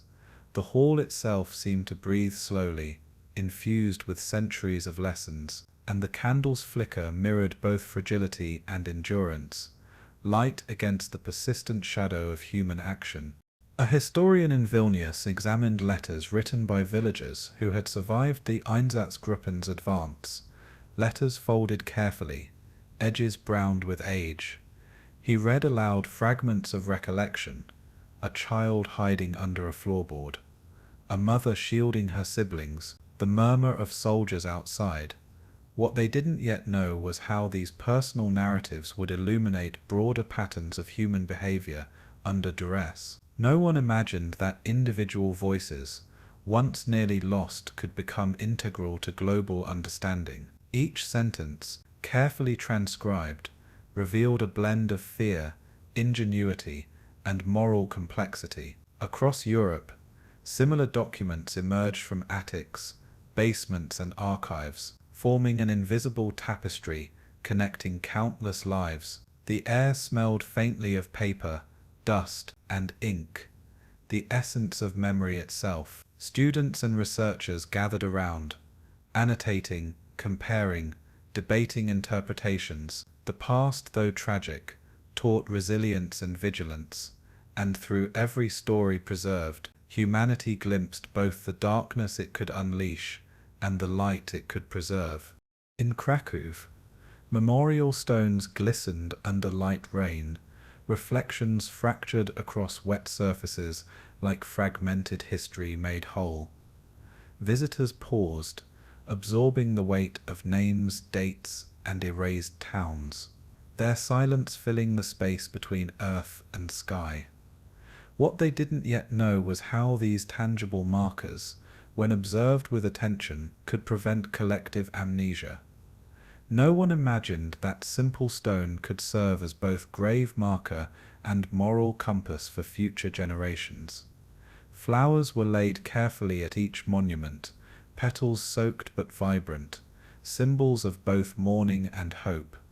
Children traced letters with fingers, learning the cadence of remembrance through touch. Scholars guided tours, balancing factual precision with quiet reflection, ensuring history remained vivid yet respectful. The rain, gentle and insistent, washed away dust while preserving the integrity of inscriptions. Memory, ritualized through act and observation, endured beyond fleeting lifetimes, and through the interplay of water, stone, and witness, the earth itself became a living testament. Across the plains of Belarus, former execution sites were marked with unobtrusive plaques, small but unyielding in significance. Birds nested nearby, indifferent to human grief, yet symbolic of continuity, life persisting amid testimony. What they didn't yet know was that these sites, visited quietly, could foster understanding, empathy, and moral reflection. No one imagined that seemingly ordinary landscapes could carry such profound lessons in vigilance and conscience. Volunteers maintained paths, cleared overgrowth, and documented inscriptions to ensure that erosion did not erase memory. Survivors and descendants walked slowly, speaking the names aloud, bridging centuries with utterances of reverence. Soil samples were taken to preserve archaeological and forensic evidence, a testament to enduring commitment. The juxtaposition of natural life and historical scar created a dialogue of presence and absence. Every step among grasses and memorials became both homage and witness, and in the soft light, humanity reflected on its capacity for both destruction and remembrance.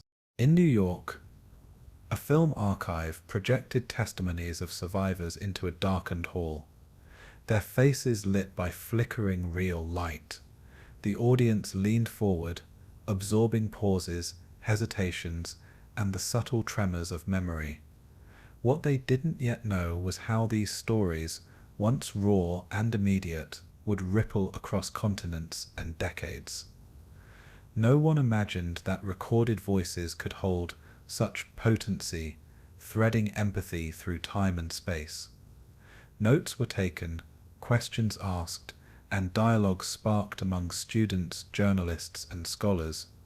Every expression, every inflection carried weight, evidence of lived experience beyond the sterile statistics of history. Outside, the city roared with modernity, indifferent to the quiet hall where remembrance lived vividly. Each voice, amplified through projection and attention, became a bridge across generations.